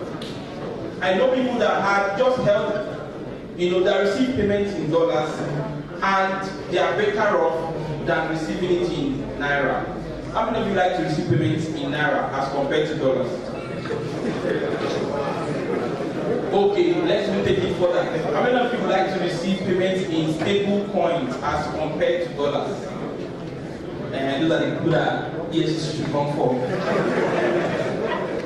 Okay, so I think, this is my part. This is not my part. Should I go with it? Okay, cool. So those are the two products I want to talk to you about. Very important products. Bumi, please come to my side. You are the experts here. This is the affiliate program at Binance. Guys, if you are in need of a source of passive income, please pay more attention to this product. So Binance has built a total suite, right, for Binance. Please give me the mic so that he will talk alongside me. Binance has built a holistic, business that caters to every man's need. Yes, Pastor, please go on. Alright, so the Binance Affiliate Program is one that partners with people that are influencers, people that have at least 5,000 community. So your community would be on Instagram, could be on Twitter, could be Telegram, could be on WhatsApp. And you have that community, whether or not you are interested in crypto or not, you are willing to partner with you. In fact, a lot of people that don't know about crypto, you like to partner with them more because your community is more of non-crypto people. So the Binance Affiliate Program onboards you and pays you on when you do content, when you refer new people, and when these new people also trade, you get a commission. So that commission, for example, I trade, you refer me to open a Binance wallet, and I trade $1,000. Binance makes it $100. I get $41 as my commission for referring you. Do you understand? The regular. After I say dollars, everyone say come again. Alright, so when you refer anybody to open a Binance wallet, now everybody can refer someone. All you need to do is just go to once you open your Binance app, go to the top left, you see referral. So you can get a referral link. When you give somebody to open a Binance wallet with it, you automatically become someone that refers another person. Do you understand? Every other person can get, all you get is 20% commission. So when you refer someone and they trade, if Binance is making $100, Binance gives you $20. However, when you become a Binance affiliate, now I manage the affiliate program for Binance West Africa. So when we onboard you, we automatically upgrade you to 41% commission. So that means when Binance is earning $100 from somebody's trade, you are getting how much? You guys know math now, because it's money. Yeah, so you get $41. However, I will still pay you for onboarding that person. Right now, I'll pay you $1.50 for everybody you onboard and KYCs. I being Binance, it's not me. We will pay you for bringing those people, and when these people are to trade, we'll still pay you $5 on every $20 trade that they do. You can see all of that correlates to a lot, to some money. So we have Binance affiliates. I mean, Victor Bella, please. Yeah, he's one of our affiliates. I have another person. Where are my Binance affiliates? Yeah, please raise up high in the bed now. Let them come and meet you. All right. So these guys are in our ecosystem. So they do content for us. Some of the videos you see online are done by Binance affiliates, and some of them had no idea about crypto before even coming on board. So you can be part of the Binance affiliate program. I think that we are going to tweet this and we are going to put this up. So we'll put up the link. So follow us on our Twitter, Binance Africa. So you can easily apply to become an affiliate. A question? Go ahead, sir.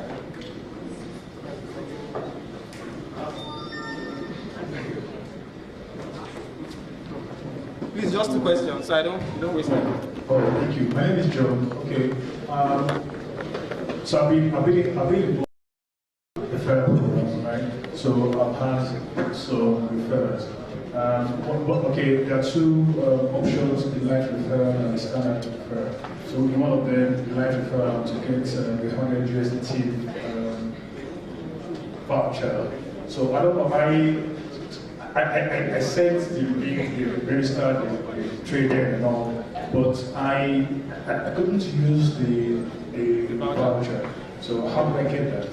Right. I actually have another question on cash flow. We were able to get there. Yeah, where to get there? All right. So you can take it up with me personally. That's the case of the voucher.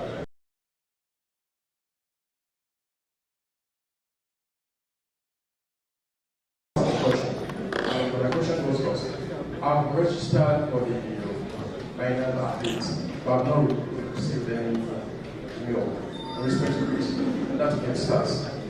Alright, when did you apply? Last 2 weeks. Okay, fantastic.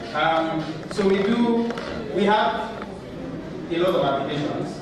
However, we do like a bi-weekly look through the application. So right now, what we do is for every month, at the end of the month, we send out mails for people that are successful.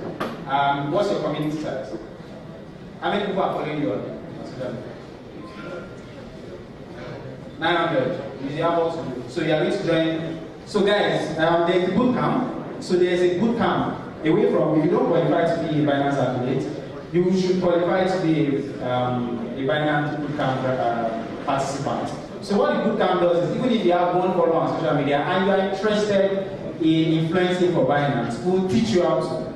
Like, we'll bring you up to speed about how to influence on social media. We'll teach you about cryptocurrency. You practically go through classes of 3 months. However, you get paid. That's the good part. So once you get into the Binance bootcamp, once you get into the Binance bootcamp, your first task is to refer 20 people. And I know that that's very easy. All you need to do is just go to your WhatsApp. Some of us have like thousands of people on WhatsApp. Just put on WhatsApp that I'm part of the bootcamp, sign up, this blah blah blah. Once those 20 people sign up, you get $300. Yes. It's not a joke. You get $300. When 10 out of these 20 trade, you get $500. Yeah. So it keeps going. So it's like a class for 3 months, and you become better before you can now qualify for the affiliate program. Are we clear? Yeah. So both links will be tweeted. So please follow us on Binance Africa. Then also join our Telegram. I can take affiliate questions later. Let's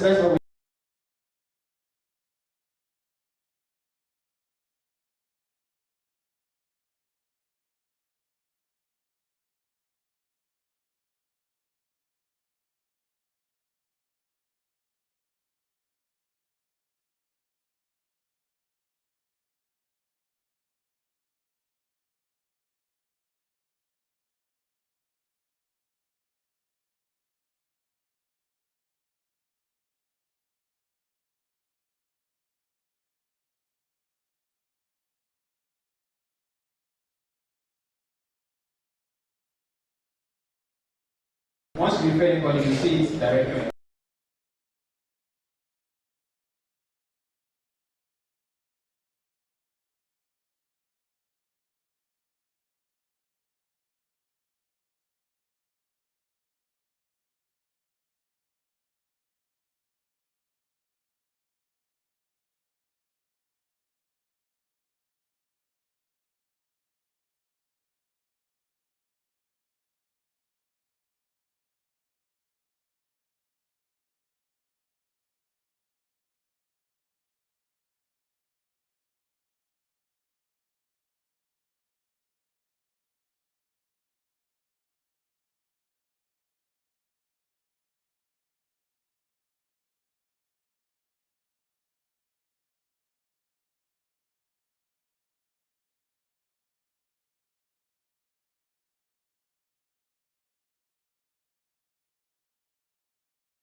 So all you need to do is to search out Binance Angel program on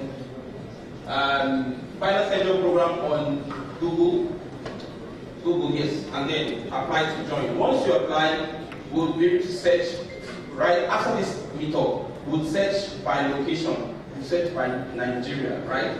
So if you see Nigerian applications, I know that it's because of what we had here, and then we'll be able to interview you in the next couple of weeks, and you'll be on the team. So what it does for you, it gives you opportunity to interact with the Binance team directly, to also take feedback from the community and share with the team as well. And then you also stand good chances to be on trips, Binance-sponsored trips across the globe, as well as you have access to some of the launchpad allocations that are made available to the ecosystem. So please try to join the Binance Angel program as well. I talked about the product survey form. This is the product survey form. Please scan it again and send in your survey on our Binance products. Please scan it. It's very, very necessary. Are we scanning it? Oh yeah, snap me. Everybody bring up your phone and snap me. Very important.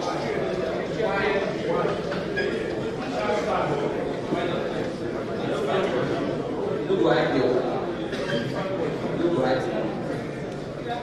Okay, please scan it, very important, so that we can take feedback. Scan it.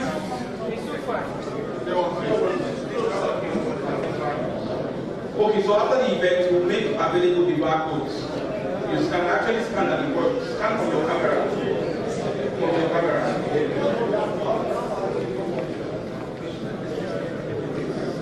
Okay, feedback taken. Sorry about that. So that we don't waste time. So let me invite the next.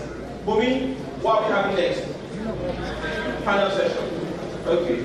Then please come up and handle it. A round of applause for yourselves. Thank you so much for listening to me.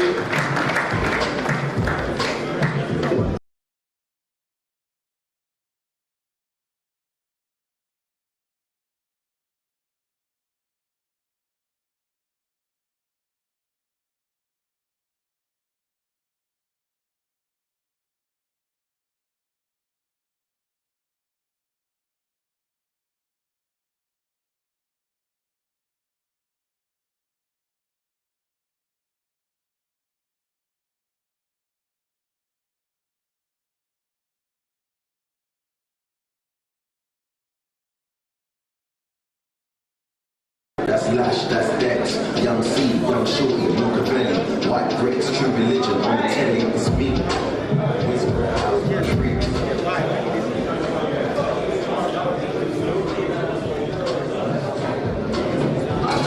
Thank you so much, Ben.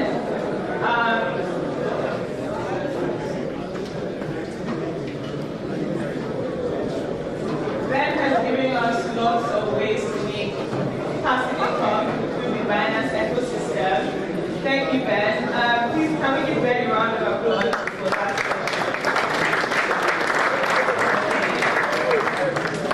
All right, awesome. So now what we're doing is a panel discussion. So discussing, centralized exchanges versus decentralized exchanges. So I'd like to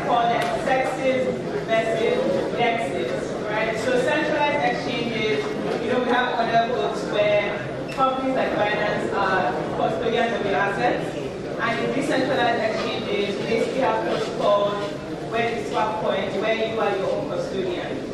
And before I call out our speakers, I would like to find out from some of you, if you're for sexes, raise your hand to centralized exchanges. Oh really? Okay. Interesting. If you're for dexes, can I see a show of hands?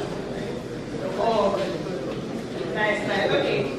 Either way, we have something for you today. Because we like to give our users the opportunity to make their own decisions. Okay, so I think let's just go right ahead because we're actually behind time.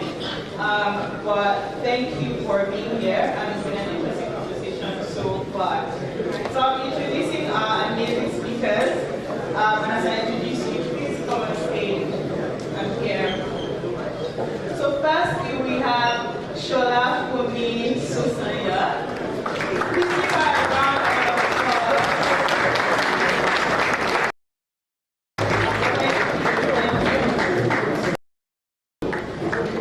So Shola Fumi is an investor, an aspiring personal finance coach. She's a media professional.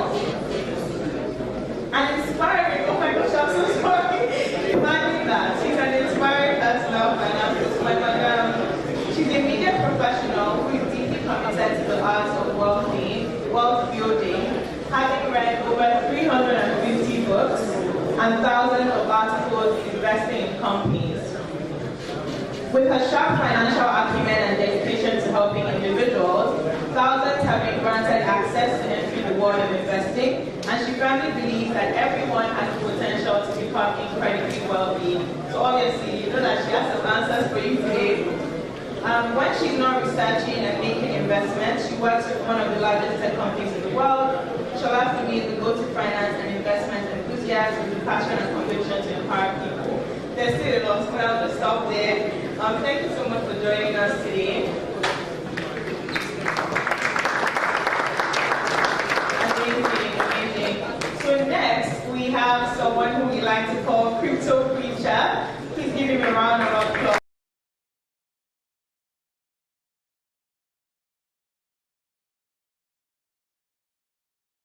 Hi, Ruben. Thank you for joining us. So Ruben Ofi is popularly known as Crypto Preacher and is a crypto market analyst at Channels TV. He's the founder and lead of the prestigious Crypto Preacher Blockchain Academy, founder and brand strategist at Think Crypto Washington, D.C., co-founder of crypto firm Blue Skies Communication, researcher at Savvy DeFi USA, and host of the Crypto in Nigeria show. He was Cyberchain Award winner of the most impactful crypto educator for 2022. Amazing. Well done. Thank you for joining us. So last but not least, we have Tola Balubagui. What? Tola, oh yeah.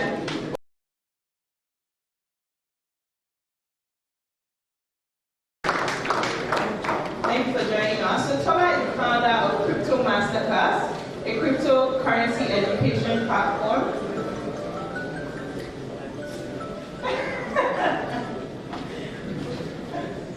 I can't say that on stage, sorry. But a cryptocurrency education platform that focuses on crypto awareness, education, and benefits. So Tola is a vibrant cryptocurrency fundamentalist. He has been hailed severally by international blockchain startups, such as Electronium, a leading cryptocurrency with fantastic community. Thank you so much for joining us. So as you can see, we have amazing guests here who are extremely knowledgeable. And I'm very excited to begin this panel discussion. So we'll start off pretty light. Because we want to get to know you guys, we want to get to know how you got into the space, how you started blockchain, and why you moved. It was an industry that you would like to remain in. So I'd like to ask everyone, how did you get started in the industry? How did you discover blockchain? I'll start from Shola right here. Hi everyone, good afternoon. It's so good to see lots of crypto people. Usually when you talk to people, you don't see a lot of crypto people who are really in there. So shout out to everyone in the room. Shout out to the women specifically. Please let me see all the women. Raise up your hands. Lovely.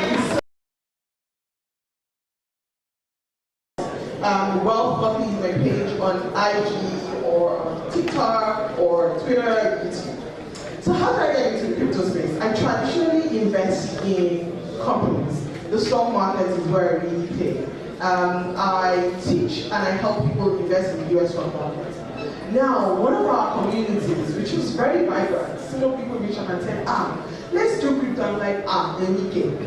I'm not doing it. Actually, it's fraud people. And they're like, no, it's nice. Okay, so one of us now said, you know what, I actually invested in Safe Moon. Who knows Safe Moon? So you know that this brother was cleaning out. So he invested in Safe Moon. And funny enough, he had reached me before Safe Moon was going to launch. And he says, Charles, let's buy this thing. I said, I'm not buying it. I said, I don't do fake things. I will buy companies that I know and see. That's how this brother invested in Safe Moon. And I know the day I changed and started doing crypto was the day he sent me the screenshots of how much his money was looking in Safe Moon. And I'm saying over $100,000. And that was not even at the height of Safe Moon. Guess who started doing crypto the next day? My people in the Lord.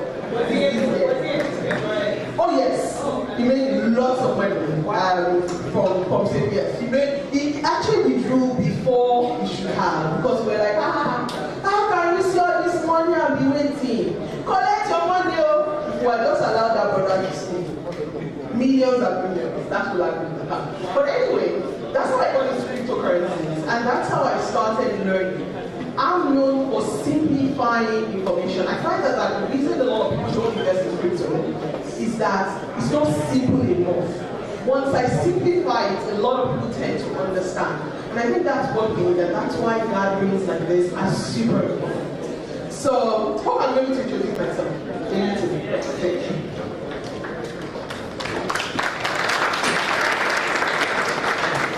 All right, thank you very much. My journey in crypto started, I heard about Bitcoin first in 2015, but it didn't make sense to me till I was in church one day in 2016, where an elder came to me and was like, have you seen this Bitcoin thing? I said, Bitcoin. Then he showed me his wallet that he put 5,000, and 5,000 became 10,000, and he removed his 5,000. It's very interesting because at that point in time, this MLM thing was still there, and I felt like this might be MLM related, and I have to be very careful because getting money from me wasn't easy at all because I was a trainee in telecom company before I went there, and it wasn't easy at all. So I had to keep the little I had. So when he said that, I was going to work the other day in my office at Oriental. I heard about making money off the internet. Then I sent a question text message to the place in Ikeja.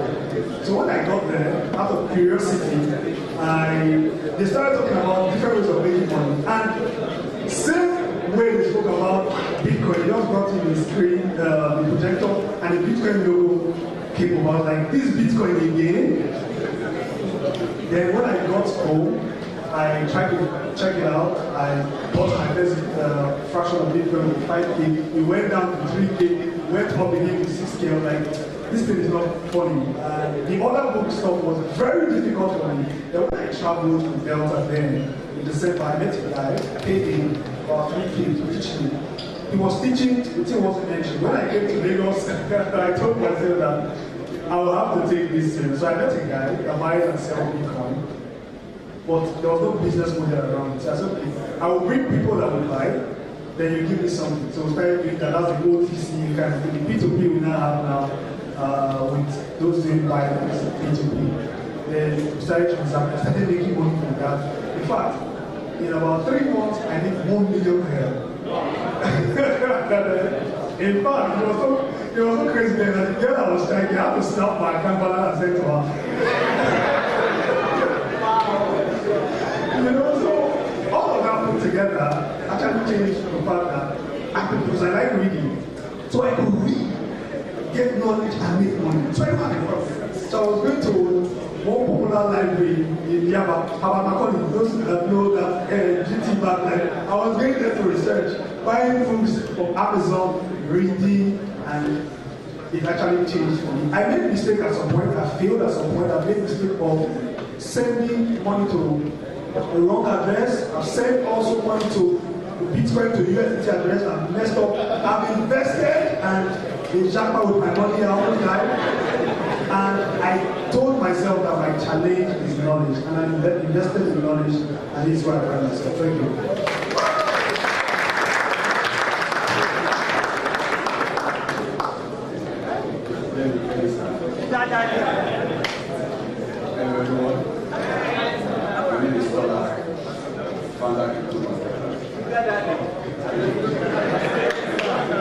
So before I continue, I want to say this.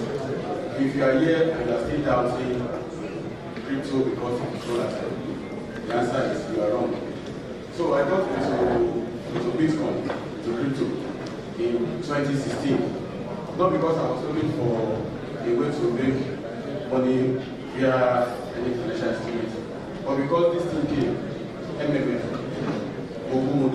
right? Initially, I was like, I don't want to. Then the person that sold the other thing was like, no, you're not putting your money in the hand of anyone. It's like a community donation. Provide them, let them. So everybody has 30% on Naira. Then there was Bitcoin on the site, and if you PhD Bitcoin on the interview, saying that Bitcoin is better than pound money because we need to stack a lot of it in the physical place, you can move around it. Then I went into to know how Bitcoin, okay now, for paper now, and see kind of paper, right? Power. So how about this Bitcoin? I understood the whole of the mining, operation, and that was it. And today I'm a very happy man.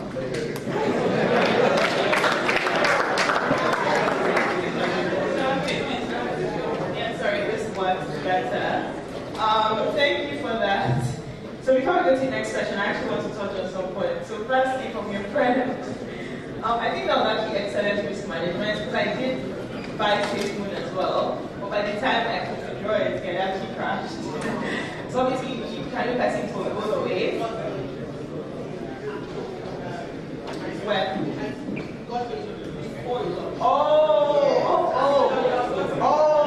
Okay, I get that.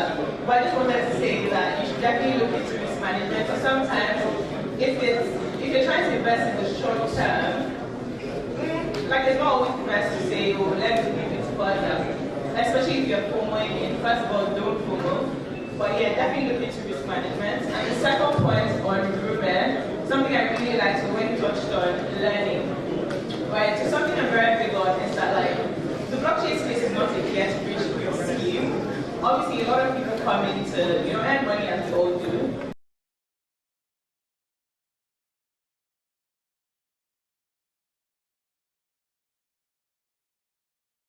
To invest in, understand how much you actually understand the technology. A lot of people who are still in the space now are people who I would say are hardcore, right? There are people who want to learn the technology, want to still be involved in technology, and not just looking for like quick gains. So network, meet people, understand, learn. All of these people have platforms that they teach about blockchain. So don't just like look for the money or want to where the money is. Actually understand, and then you will go for the obviously better position for those gains. Right. Okay, so let's go to the next question. So this is for Tola, actually. Which is perfect because you said you're a happy man. But we want to know what advice you would give to people looking to begin crypto trading. Okay, let me start off by telling you what is a Transak.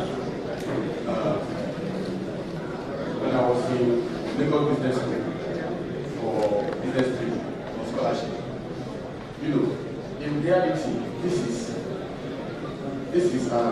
when you write down your business model canvas, how you want to sell your kulikuli, your garden, your cassava, your whatever thing. You have this plan that this is you, and this is your goal. And you go like autopilot. It doesn't work that way. In reality, it's like this. So what I'm trying to say is that when you get into crypto, prepare your mind for losses, you will collect, it's normal. Except you are not willing to make money, then forget about it. If you are not willing to lose money, just get a job that pays you this salary, so you can settle your bills. But if you want to make money, because the market itself is volatile and nation, you should know that you can't beat the market. For instance, if I have a casino, now I own the house, I own the business, you want to chop me, I need to control that business. So the crypto market itself is volatile. I was just checking my one of my trades here. When I was on the way, I entered the trade. After I entered that trade, it went down, and I like minus $200 for my capital. But right now it's back up, and right now I'm in profit of $300. I can take that money now and go and shop, give me $100. It doesn't come with you. But when it went down by $200 a few hours ago, I didn't complain. So if you really need that if you think that you want to make money from the crypto space, prepare for losses. But let me not tell you what very quickly about cryptocurrency. Cryptocurrency is the only financial market or any business I've seen that is turning random people into multi-millionaire without even knowing anything. Just invest in solid projects. Let me give us an idea on BNB. Funny enough, you know Binance, we quarrel like time to time, we quarrel. But let me talk about BNB. You see, BNB came as an office token to power the finance ecosystem.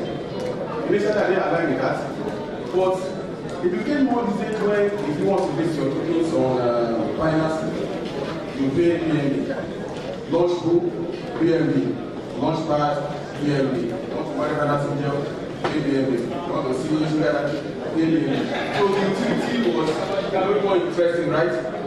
So at $3, I got all in massively. In a very short time frame, I was able to sell one BNB for more than $400.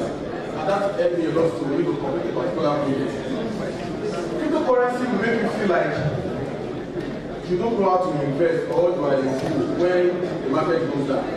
But trust me, there is something that is based on psychology. If you play sport bet, for instance, I do, but not always, walk up, I kill them. You know, not always, I only do when, you know, I'm very, very good with my analysis. Short, simple tickets, kill them. What I mean is that any different way of making money, I like to make money on the table. No. Cryptocurrency makes me feel like, okay, I'm talking about sport bets. When you put in money, okay, Arsenal, Chelsea should win. Second game, the night, I think I third game. You'll be like, oh, America don't go like that. You want to come back to the market, right? Yeah. That's the psychology plays in cryptocurrency. 7 years, I studied psychology. 7 years. So I can still tell you psychology of a child, of education, or of an adult. It's a thing that, not that we say that I don't like cryptocurrency again. As market is moving down, because we saw under 1.24 hours, the market cap came back to $1 trillion. It is not magic. Now my money you're going to enter market slowly. That one I think that is no longer doing crypto. You don't deposit. You don't go buy one coin in the arena. When will sell you? Because during MMM, so that same idea played out. Pastors were doing MMM. For the thing,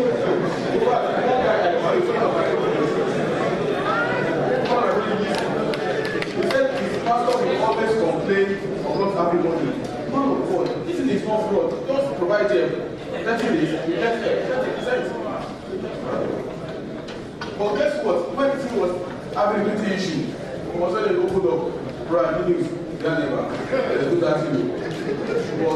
So since I don't play inside like what's it called, cryptocurrency, this market is going nowhere. It can only get better. The only confusion here is that it is very volatile. That same volatility that it goes down, that same FOMO, it goes up. God bless you. Alright, thank you so much for giving the realities. Obviously, what I would ask as I have is research, education. I think something to add is find reputable news sources, reputable platforms. So you have like Coin Market Cap, you have Coin reputable influencers as well. Or I'm not even influencers, but like people in the space. You know, people that understand trading. Learn the charts, look at the charts, look at test stocks with like least amount of money, go to reputable exchanges. Right, so I think a basis would obviously be education. Just spend some time educating yourself and understand that like there are wins and there are losses. So don't go into it thinking I'm going to be millionaires tomorrow because you may actually lose some money. So I think definitely spend some time understanding the basics first. And yeah, right. Thank you for that. So right now we're going to go into the actual discussion. So what centralized exchanges are, what decentralized exchanges are. But before we touch on their definitions, I want to find out from everyone which you would recommend to a newbie. Everyone. All right, I will recommend centralized exchange.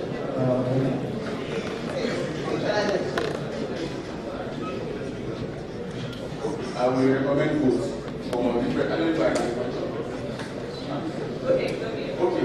As a newbie starting off, don't start up by using trust wallet.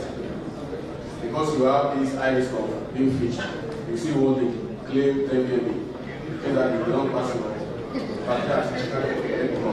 So I recommend you create a Binance account, start using it. That one, a Binance Pay or basically, understand? But for trust, that's the centralized stage. But why is it that I also recommend using the other one is because you also need to learn along.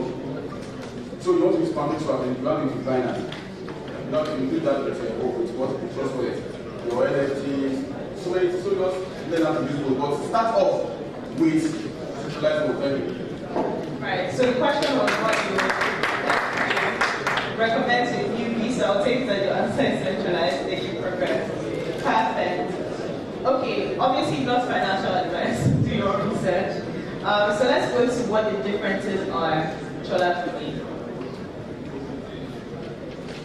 I think the easiest way that people should understand the centralized exchange and the decentralized exchange is this. So imagine you could walk into a supermarket, and in that supermarket you see tomatoes, you see, your blender, you see gari, you see anything that you want to buy. Just imagine ShopRite. Everything you want to buy. Yeah? And usually in that place, you most likely will not find those tomatoes that we call esha, those broken tomatoes. You won't find it there. It will be shiny, clean. They will have picked it out and cooked. That's what a centralized exchange is, where you can buy all of these different things that have been sort of collated for you in one place. You just buy it there.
Elevated the need for a big demand. And so what that means is you have cheap transactions, one. Obviously, as she said, where there are a lot of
traditional industry and show you that all the skills that you have is probably useful in the industry. Obviously, earlier we mentioned things like, gaming, NFTs, crypto trading, there's even mining actually. I know obviously it tends to be good, but I'm interested. Is there anyone here that's been involved in like Bitcoin mining? No? Oh, that's one person. Electricity is a problem, but there's nobody here, so maybe I will have some questions after. But it's essentially when you're adding transactions to blockchain, you're solving complex equations basically. There's no farming where you're letting your funds pool and any interest. There's lots of stuff in the blockchain space.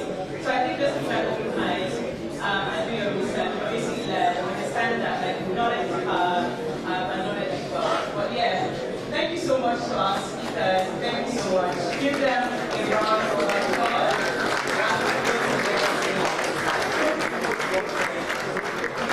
Oh yes, sorry for that. Shall I quickly comment? Group picture. Just reminded me. Thank you. Photographers. Okay.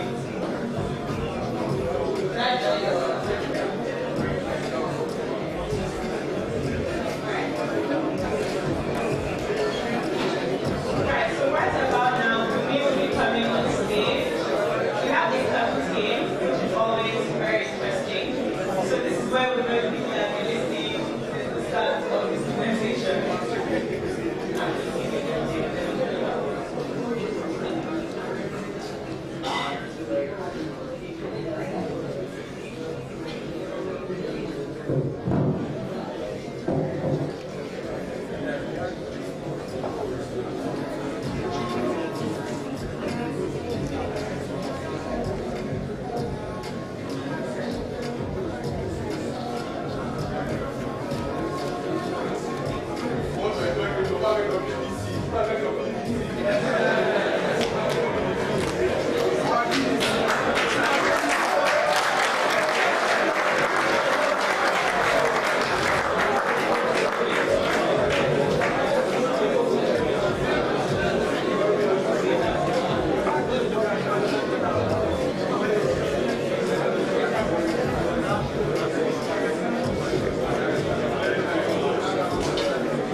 Please remember that the hashtag for the event is hashtag Binance Meetup Lagos. So if you have any experience, any questions, you are enjoying the event, please tweet. Please Binance Meetup Lagos. Now go on your phone, kahoot.it. Once you get to kahoot.it, you'll be asked for a game pin. That's the game pin on the screen. Kahoot.it.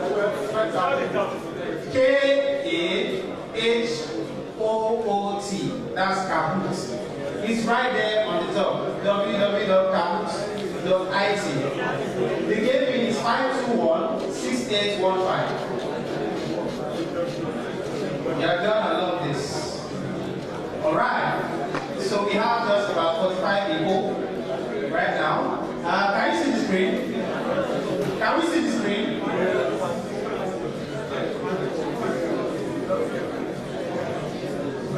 So Kahoot.it on your browser, enter the game pin 521-6815. Crypto Rigo, I see you. I see you, Heritage.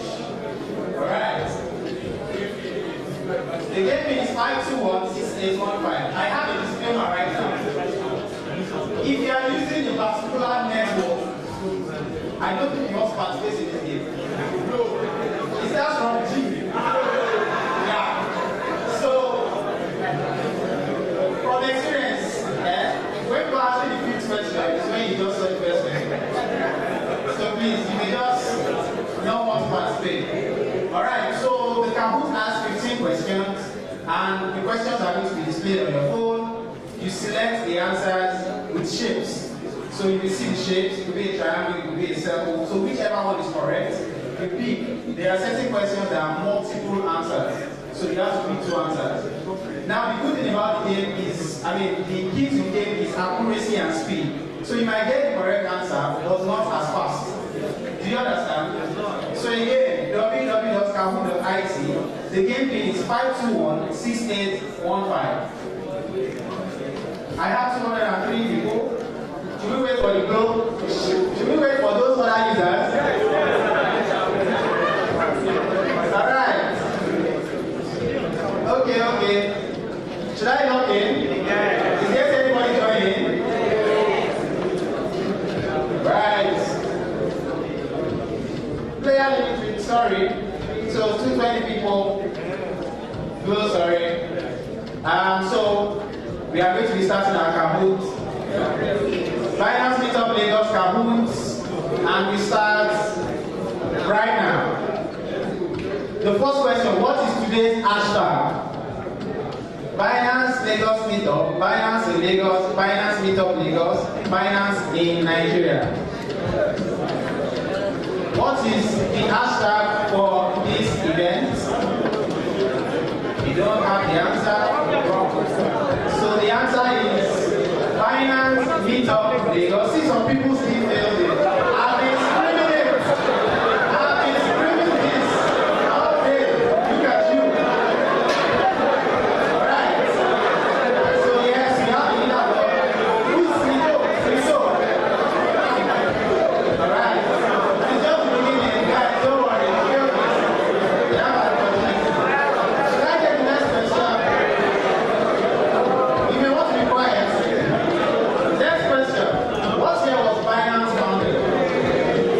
2017, 2015, 2016, 2009. So we've been displaying a particular page that shows that we are so number of years old. What year was Binance founded? So Binance was founded when in 2017. Right, let's see who is here. Crypto Rigo, I see you on the screen. Next question. Which of the following is not a form of money? Barter exchange, commodity money, none of the above, representative money. Which of them is not a form of money? Your time is ticking. Right, so the answer is none of the above.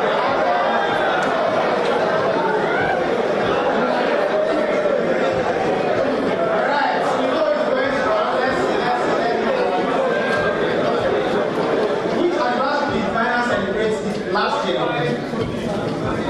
Which anniversary did Binance celebrate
decentralized system, cryptocurrency is borderless, its virtual form can be duplicated and destroyed.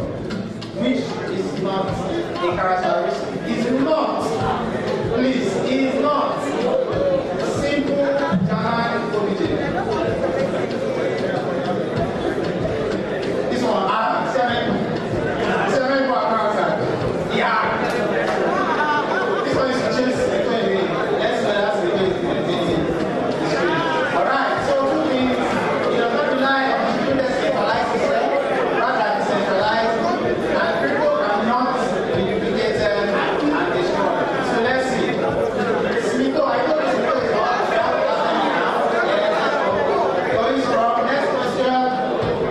Which is characteristic of Bitcoin? Which one of them? Controlled by government, unlimited supply, inefficient transactions cannot be reversed.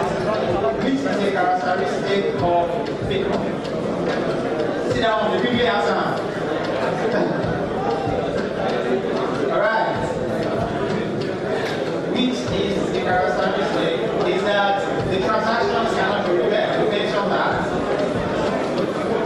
Transactions cannot be reversed. Next question.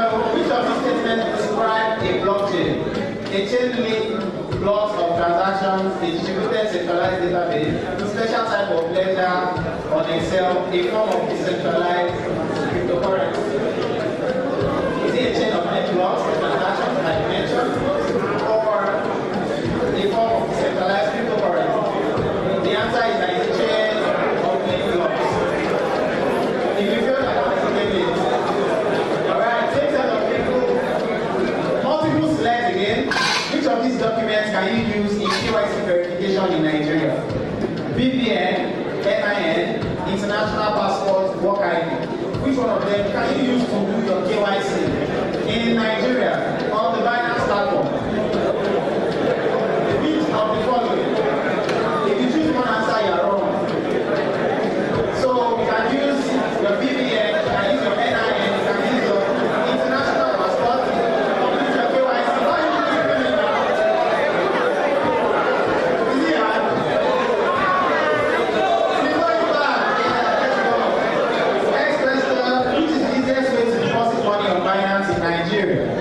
Using a Binance card, using Binance Pay, using a bank card, using Bitcoin address.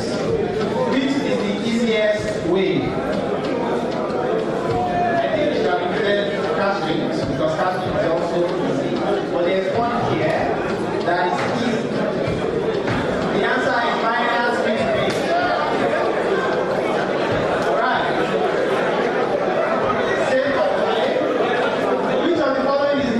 Binance Earn products. We spoke about Binance Earn. Log saving, simple, Binance Simple, and Binance Staking, PNB codes. I know this is more than a lot of people have been doing. Okay, so the answer is log saving. There's nothing like that.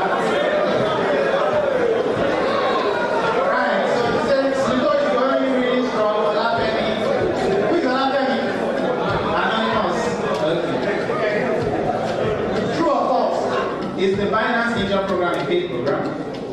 Is it? Is it or is it not?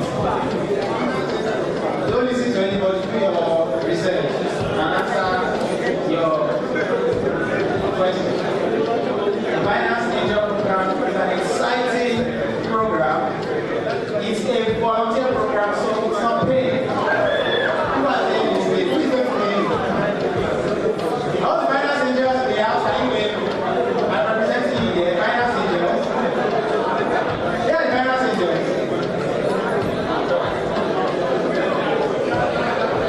Who are Binance affiliates?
you one Binance Pay?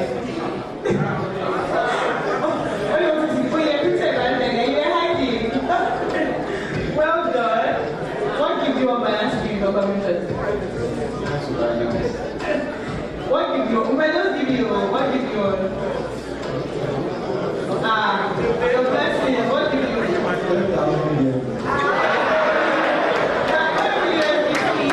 What gives you? A what? A job. Oh, what gives you? Just one, you're home. I like you. Okay. The gifts are coming.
Now, Trust Wallet, unlike Binance, is a decentralized exchange. I hope we all know that.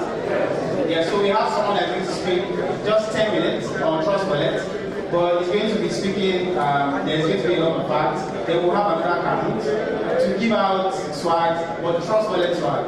So there's a particular program he's going to speak about, and we'd like people here to be part of that. So Trust Wallet is launching a community just like Binance in Africa, which is starting from here. So we are very lucky to be the first recipients of Binance community. And right now I'd like to call Emmanuel Ebamegita. Where's Emmanuel? Emmanuel is the marketing director for Binance West Africa. This is the biggest man in this place, so please encourage him so that I will not send a lot of out there, so that I can pay me money ahead of time. Alright, welcome Emmanuel.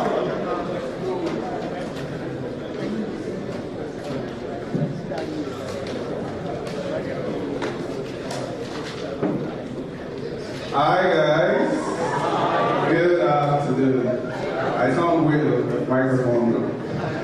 This is not my original voice.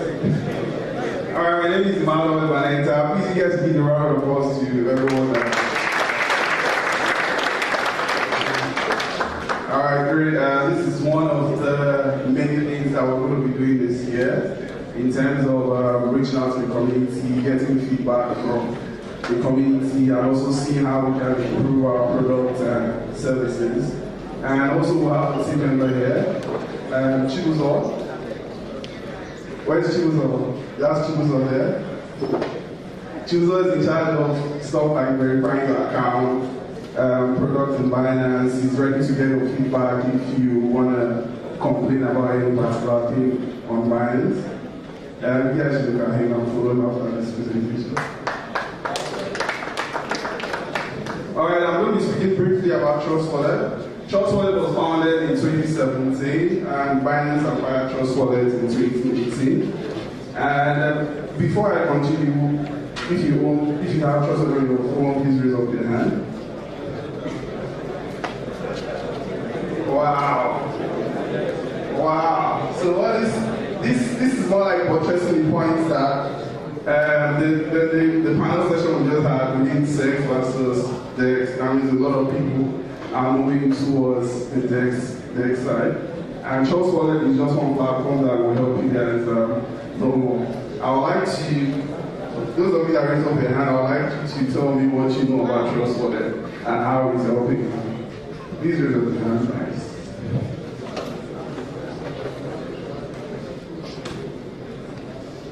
I can say that right. Okay, so for me, I started learning about crypto from airdrop. So yeah, I started using Trust Wallet to claim airdrop, and yeah, that just then I save in my Trust Wallet.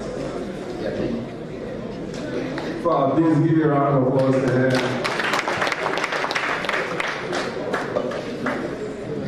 Thank you. Well, I started using Trust Wallet in 2017, and Trust Wallet is a game changer. Truly, we started with a lot of wonderful apps where you can be able to say transfer or make a lot of changes of your cryptocurrency. So I can say that Trust Wallet is a fantastic wallet that can never be played. Thank you very much. Please give a round of applause to them. And one more person, I want the lady. That is coming right there. I think you guys can look at the slides. I'm just going to be very brief. Trust Wallet is more of a non-fungible wallet, basically, where you can have an all-in-one experience, basically. Good afternoon, everyone. Okay, so I know Trust Wallet as a decentralized wallet, more like opposite of Binance wallet, something like that. Thank you. Please clap for that. All right, great. Just like on the screen, it's a one-stop shop where you can buy, store, and swap crypto, including NFTs as well on Trust Wallet. If you love NFTs, Trust Wallet love NFTs too. Please bring it and put on the Trust Wallet platform.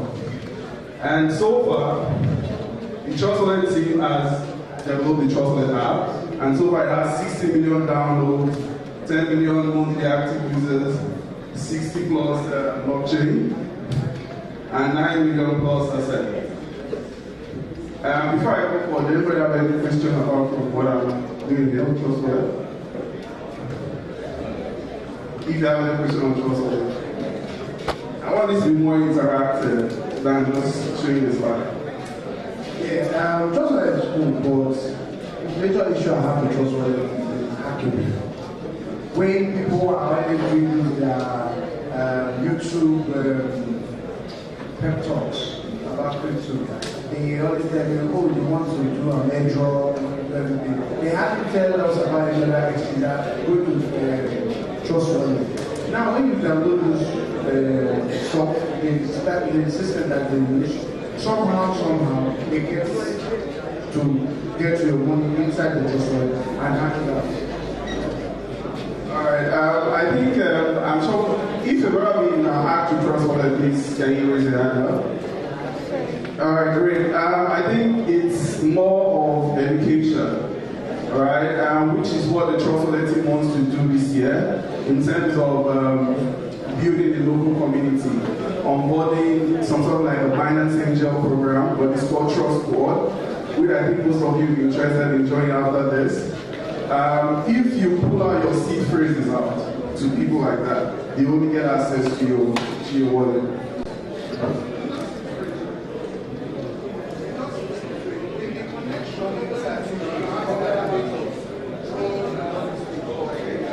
All right, I think I understand your question now. In November last year, Trust Wallet launched a browser extension, right, where you normally you can integrate other wallets into your Chrome extension. Now you can do that on Trust Wallet to provide more secure private place for you.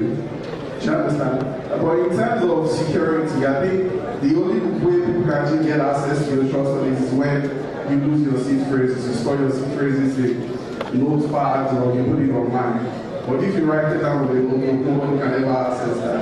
Do you have a question? Thank you. My question is there any plan to make sure that if I use my private to what I want, I can access multiple chains? Or just like I took my start, because only my private can access only just one network or trust wallet. Is there any plan to Trust Wallet is a multi-chain platform where you can actually access so many blockchains, right, on Trust Wallet. And I think there's something being used for that particular.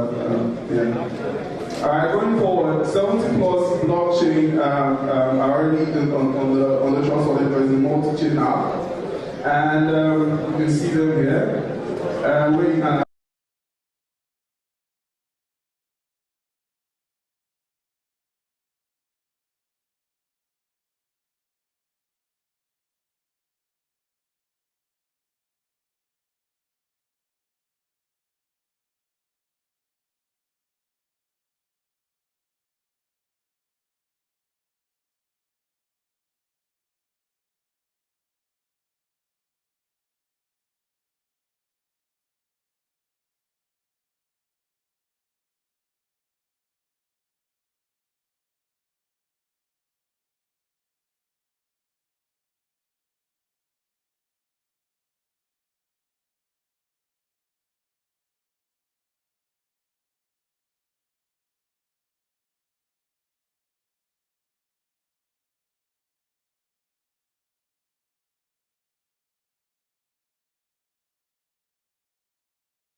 scan the code and everything.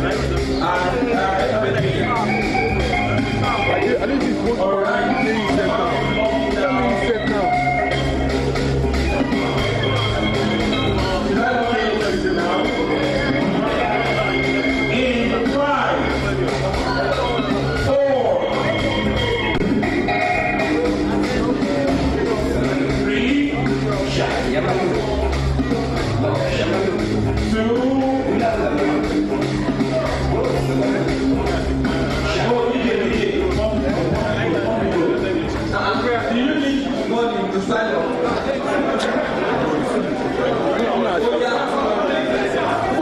Alright, so the game pin is 1209335. Are we in? We have 207 people in. Can we make it 250? 250 up. Gone. Alright, I'm walking. If we hit 210, I lock. Are we all finished? Okay, we are 210. Lock. Alright, let's get started. Here are the trust wallets in Lagos. This is the trust wallet I want to be. How many blockchains do we have? They play. Do we have 180 blockchains? 20, 50, 70. Over 180 answers in. Let me know them. I didn't know this one. Wonderful. Are you ready to go to the next? Let's see. Okay. CX along. Centralized, the last question. Next question. How big is the trust wallet thing? I don't even. Who said this one? How big is the trust wallet thing?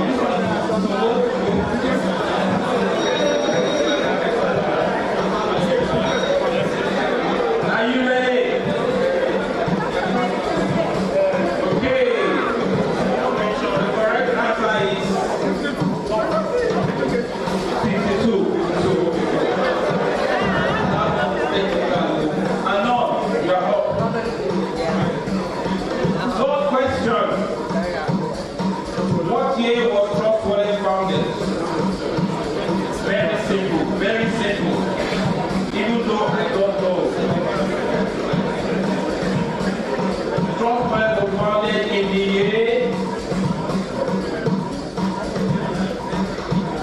206 answers in the year 2017. Okay, not before this one. Okay, Anon is still up, Slicer is up, AGB, what kind of? Question 4. What is the price of our PWT token?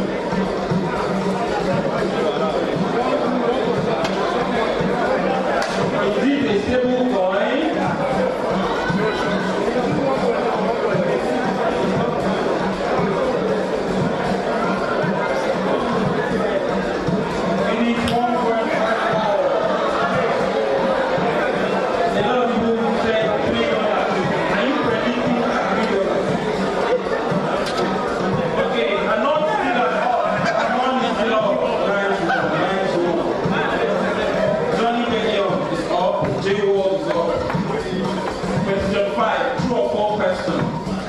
Is Trust Wallet just a mobile app, true or false?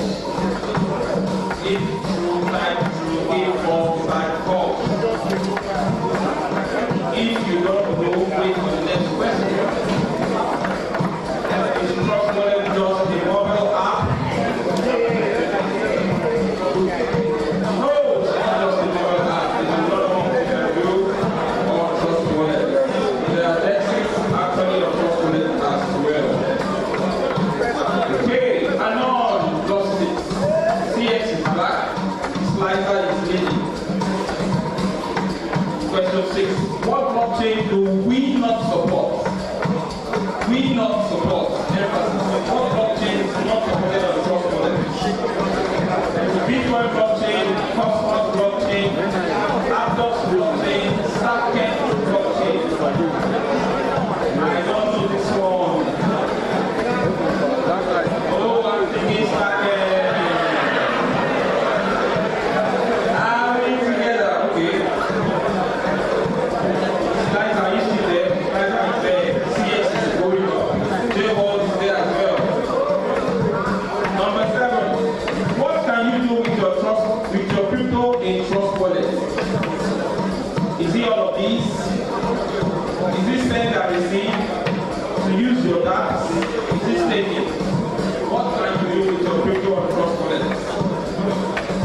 decentralized and you want to top the game, Number 8, who is the founder of Trust Wallet?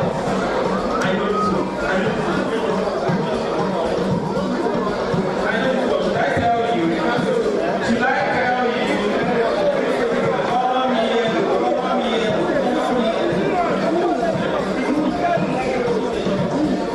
Follow me, Red.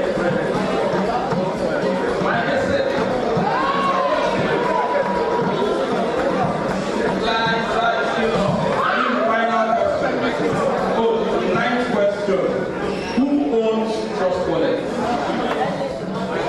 Check where. I see the right guy. Check where. Who owns Trust Wallet?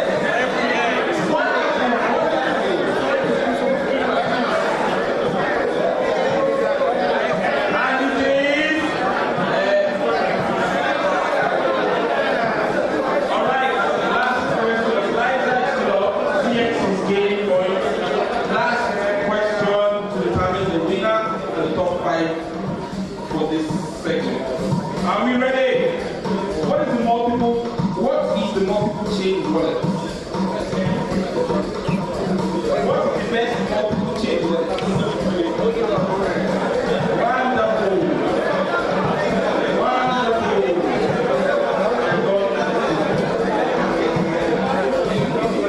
The best multi-chain wallet. Yay! Right. Thank you so much. So in number 3 position, we have Emmy. Emmy, please come forward. Number 2 position, we have CX. Number 1, we have drum rolls, Liza. And then 4 and 5, Johnny and J Wall. Please come up to the stage. A round of applause for all of them. A round of applause for every one of them. Okay, we'll call 6, 7, 8, 9, 10. Come and meet me.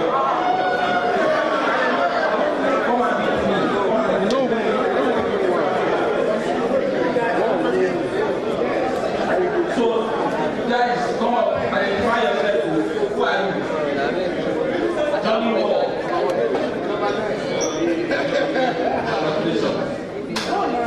Who else? Where is Liza? Where is CX? Please carry weight. CX. Bad guy. What about you? Jane. Mark. Congratulations. Number 10. We don't want to know. Just line up. Number 8. Oh, Liza. Bad guy. Number 6. We will take that in, don't worry. So, Francis, what's your name? Mayo. Number 9. Name.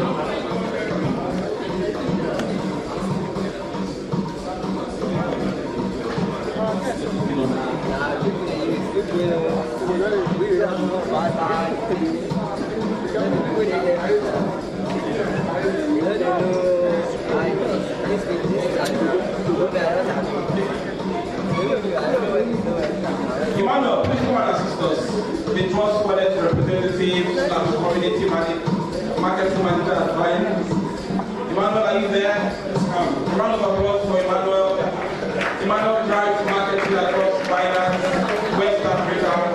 Emmanuel is the guy who you go to if you want Binance to sponsor your project.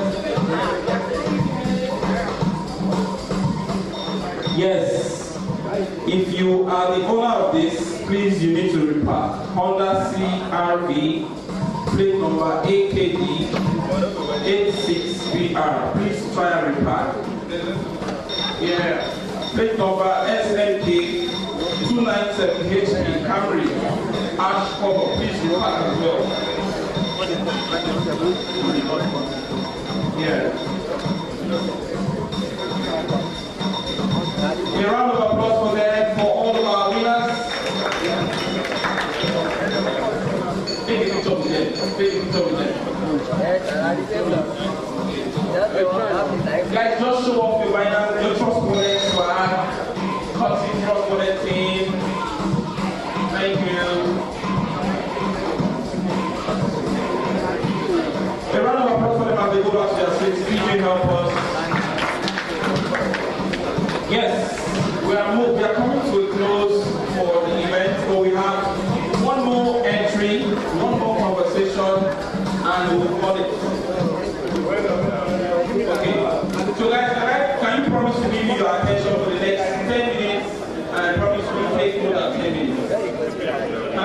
Can you guys promise to give us your attention?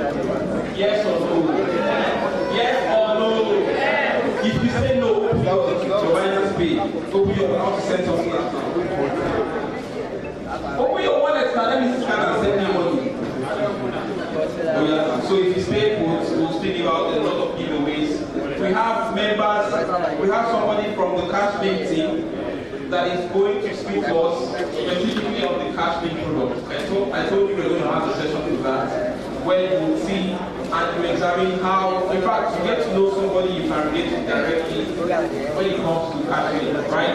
So without any further ado, or without wasting of time, please make welcome a maker from the bundle team to speak about depositing NGS on Cashmake. A round of applause for Emeka, please.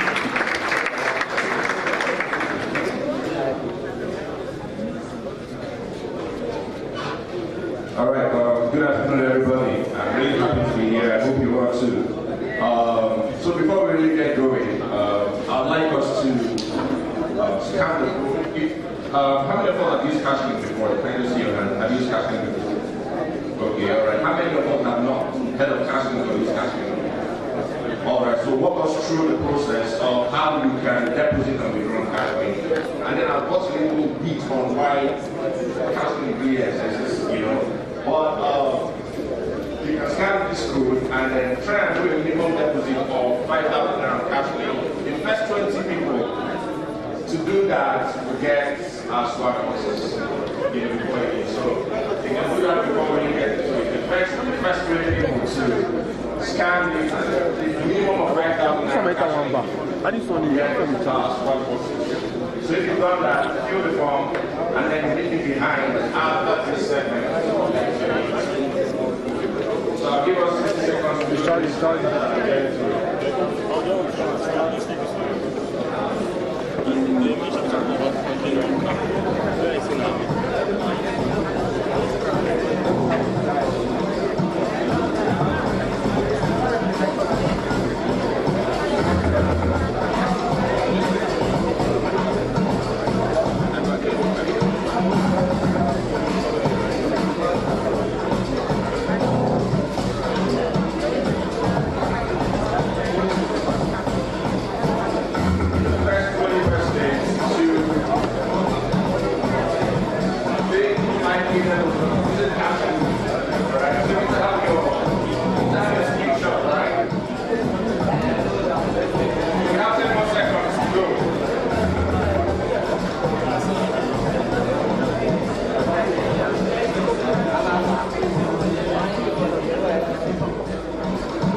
Funding your finance wallet from your bank or a waterway, we all resorted to using Binance Pay. Alright, but what Cashmake is doing here is giving you that option of having fiat balance within the Binance ecosystem. Alright, so with fiat balance, you can actually swap that get crypto. And most importantly for newbies who would need to understand stablecoin before they have access to other forms of cryptocurrency, it makes sense for you to be able to purchase crypto in there. So one of the things that Cashmake does for you is it helps you buy crypto with NGM. Alright? So one of the ways to access cash is go to your Binance app right now. I'm just going to have Binance app here. Just go to the front, you can see deposit NGN. Okay, now before we also go forward, I want us to understand that cashing has nothing to do with the rates, USD rates you see on Binance. It has nothing to do with it. It's Naira for Naira, 1 for 1. So you pay 1 Naira, you get 1 Naira within the ecosystem. So when you open your Binance app on the front page, you see deposit NG, and that's one of the ways to actually access it. And another way to access it is to go to the bottom right corner of your app, which is your wallet. You see your wallet there. Okay, you go to sports, deposit and withdraw. Alright, deposit fiat. Then you go to fiat, select NGN, and then you can also deposit from your wallet. So the fastest way is to go to your front page, deposit NGN, and then you can access it. So are we there? Are we there? You're not seeing it? Good, I'm talking about your Binance page. Go to your Binance page. Deposit NGN, are you seeing it? Yes, bank transfer. So another thing you also need to understand is that cash links is a P2P system. Alright, so it means that there are merchants that are processing these transactions for you. That's why we call it decentralized payment system. It has nothing to do with the banks, but there are merchants that are processing these payments for you. So once you get to this page, and next page is actually where you select the currency, which is NGN. If you're in Kenya, it will be KES. If you're in Ghana, it will be KES. Alright? It's not very clear, but I think it's best you did it from your phone. And then you put the amount you want to deposit. Alright? When you move to the next screen, you will see the fees that you charge. 5,000, I think it's about 150 naira. Okay? And then you populate a list of 10 merchants. Now on the merchants page, you will see their completion rate, you see their fulfillment time, how long it takes them to fulfill a particular transaction. Alright, you select the merchant, you make payment into the account that you're seeing there. Now in less than 2 minutes, the merchant confirms the payment, and then you will have your funds in your wallet. It's as simple as that. And then to see the funds that you have, what you have to do is go back to your wallet, which is on the bottom right corner of your. Okay, go back to your wallet, it's on the bottom right corner of your Binance app, and then you go to sports. You see your NGN balance. Or if you don't have any NGN balance deposit, then you can see anything there. Alright, so, and then also withdraw, you have to access it through your wallet, the bottom right corner side of your Binance application, and then you click on withdraw. You can also withdraw from there also. Alright, I don't know if you're getting it. Alright, so another thing we're going to do after now is for those of us that have used cashless before, if you have any questions, we'll be able to take your questions here. Alright, and those of us have some confusion, the same thing with Binance Pay, why do we have to use cashless? We'll be able to make those delineations and answer the questions that you have. But can I see your hands if you've been able to make a deposit so far? Alright, okay. So that's that for deposits. Then for withdrawal, you can only access withdrawal from your spot wallet. And to find your spot wallet, you have to go to the bottom right corner of your Binance application. You click on spot. Now you cannot withdraw if you don't have NGN balance. For you to withdraw, you have to have NGN balance. Then you're converting some of your USDT to NGN, or you already have some NGN within the application for you to withdraw. So if you have any balance there, you can click on the balance you have there. You see withdraw on the bottom or at the bottom. Alright? And then we repeat the same process. When you input the amount of money you want to withdraw, you select the merchants who want to help you facilitate that withdrawal. And then we just wait for a few minutes. And that's the process moving on. Alright, so that's basically how it runs. I don't know if anybody has any questions. Any questions? Alright, I can take questions now and then, we can talk through it. Okay, next time we have questions, then okay,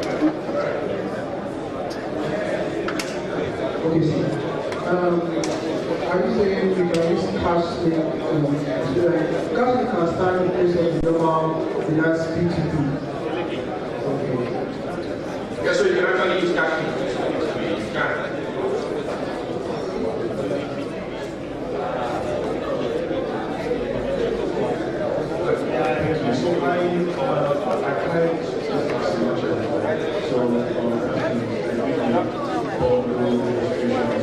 So the verification, how do I go about it? I fill it all and but somehow it's definitely Alright, then for those of us here that are applying as casting merchants that are having some challenges, you can see me after this session, alright, and we'll talk through it also, okay? Thank you. So the casting uses P2P method. So the 150 naira charge for casting or the merchant. So the fee actually goes to the merchants. That's how the merchants end. And you know that on Binance, the merchants have a spread. But on Cashlink, there's just a fee. Alright? Any other question?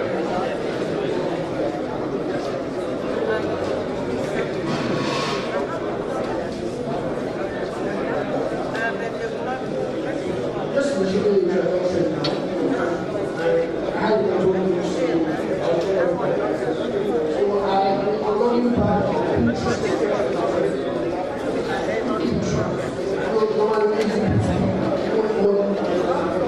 always check it out.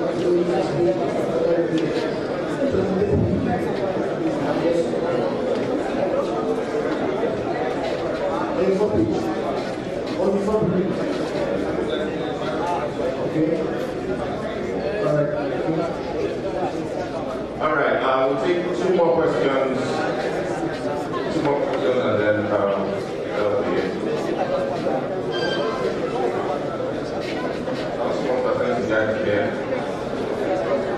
Hello. My question is on Binance Pay, we have the Binance customer care service in the case ever you have this merchant. Does this apply for the Yeah, so there are possibilities of dispute on cashing for cashing transactions. Now, over the last few days, we've seen that there is an increase in people who are signing fake to the merchants. So when situations like that arise, one of the things we do is use our customer experience index to resolve those disputes. So we have people who are attending to issues. Okay. Any other questions? Okay.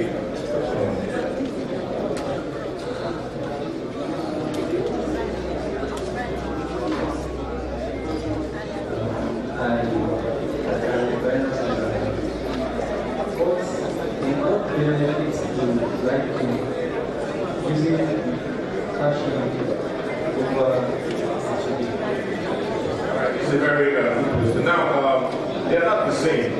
Now, P2P, like I said earlier, is fiat to crypto. Buy, sell, fiat to crypto. Alright, so you're giving NGN and you're getting crypto. Or you're giving crypto and you're getting NGN. Alright? Or Cashlink, you're giving NGN and you're getting NGN. You understand? And then the thing one here, NGN is more relatable to you. Meaning that it's good to see NGN, it's good to see USDT NGN, and it's easier for you to buy the Alright? Any other questions?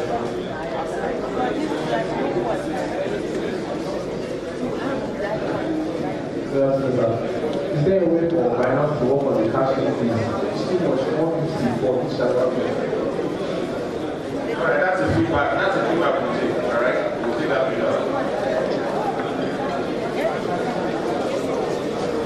My question is, in case you want to make huge sum of transaction using cash, I saw that you have to bring in you have to prepare your customer something. I don't really understand that concept because I think we don't have to pay 1,000 to 2 million. We don't need to do that, but I think there's a kind of impact. Alright, so currently we're working on increasing the limits on Cashlink. Right now, the maximum we can do per transaction is 2 million on Cashlink, and this is because of AML rule. Alright, we're working on increasing the limits. So I think in the next 3, 4, 5, 6 weeks, we should be able to do as much as 5 million on time. Alright, yeah. Okay, I think I have just a few questions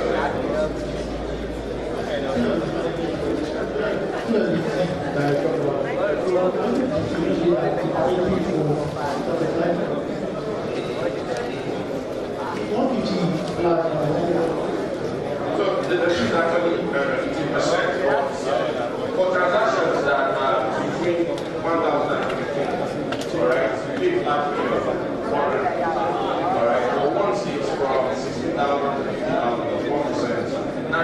KDA is above 50,000 to 1 million.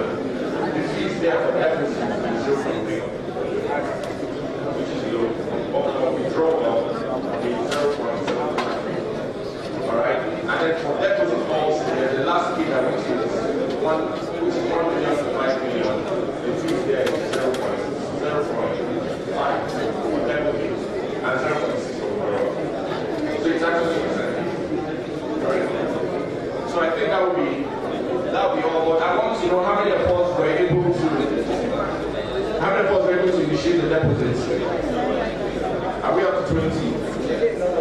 Alright, we're up to I looked at the form.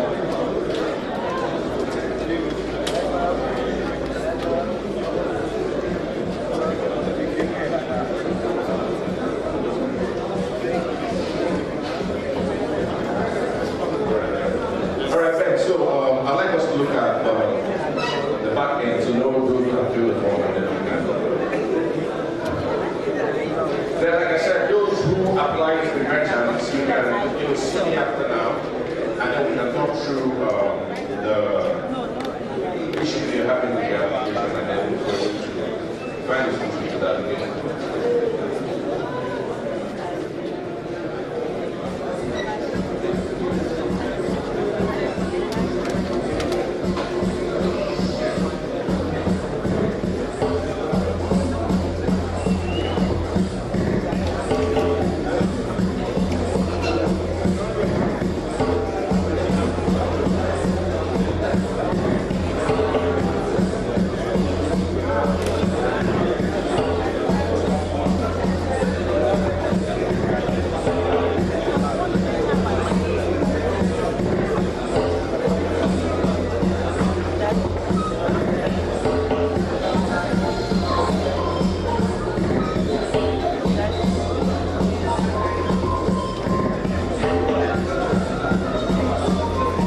Thank you so much.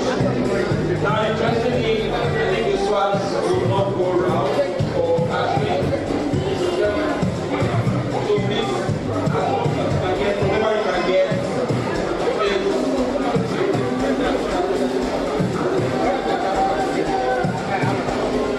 yeah, so it's a mixture of cash in the ring. We have Binance Jessings that came in from China, special Jessings. A round of applause for all the winners. We are going through the next section where we give giveaways to everyone who engaged on social media. Yep.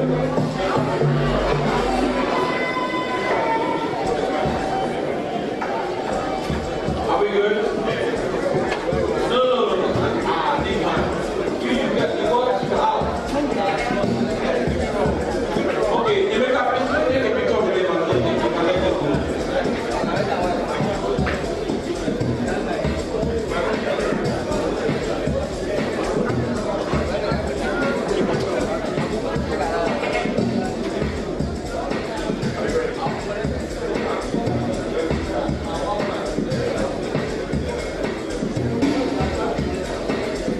Are you good, cameraman?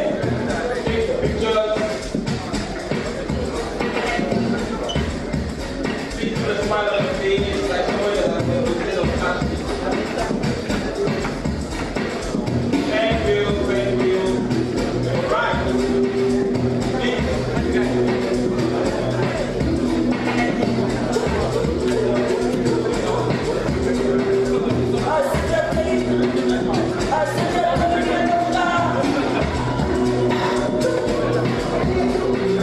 Okay, guys, look at the screen. For transparency's sake, we're using a Transak auto folder, right? To pick out the guys with the highest engagement. So as you can see,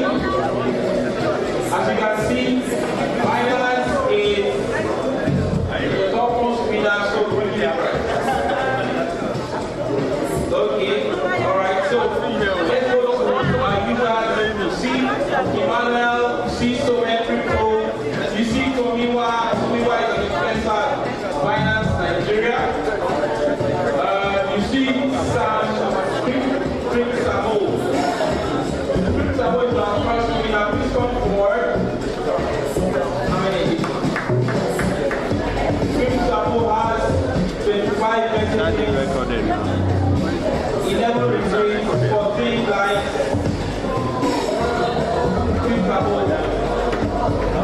Thank you.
come forward.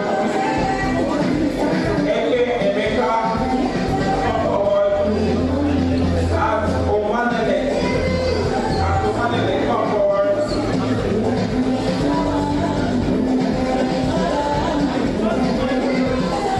Yeah.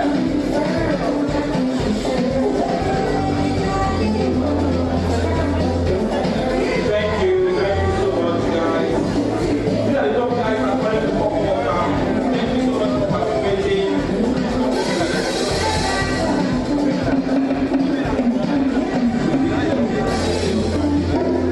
All right.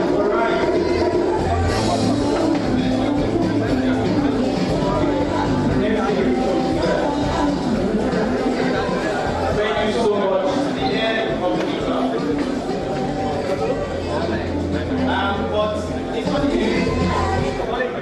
It's not the end until you have met somebody. So we'd like us to have like a session where we can talk about next other people. And just before then, I know that a lot of people have been asking, how can we reach you there? How can we reach you? So it's best to reach us either on Telegram or Twitter. And these are our handles.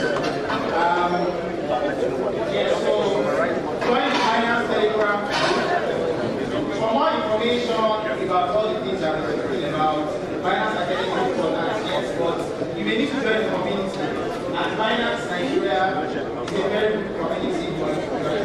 So go to Telegram, type Binance Pay Nigeria, then on Twitter, follow Binance Africa, on Instagram, Binance Africa _ To speak with Ben, is on Twitter, you can find him as @dbent_man. That's @dbent_man. If you want to speak with Olukumi via Twitter and Telegram, it's OLBXNI. That's both my Telegram, Instagram, and Twitter. Then for Emmanuel, that's ANEHIT_S.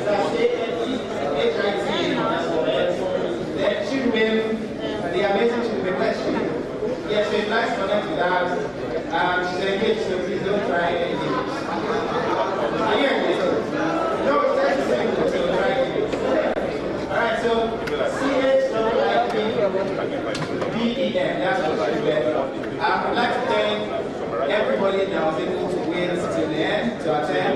However, we have one more task for you to do. So we'd like to take pictures with as many people as possible on stage and downstage.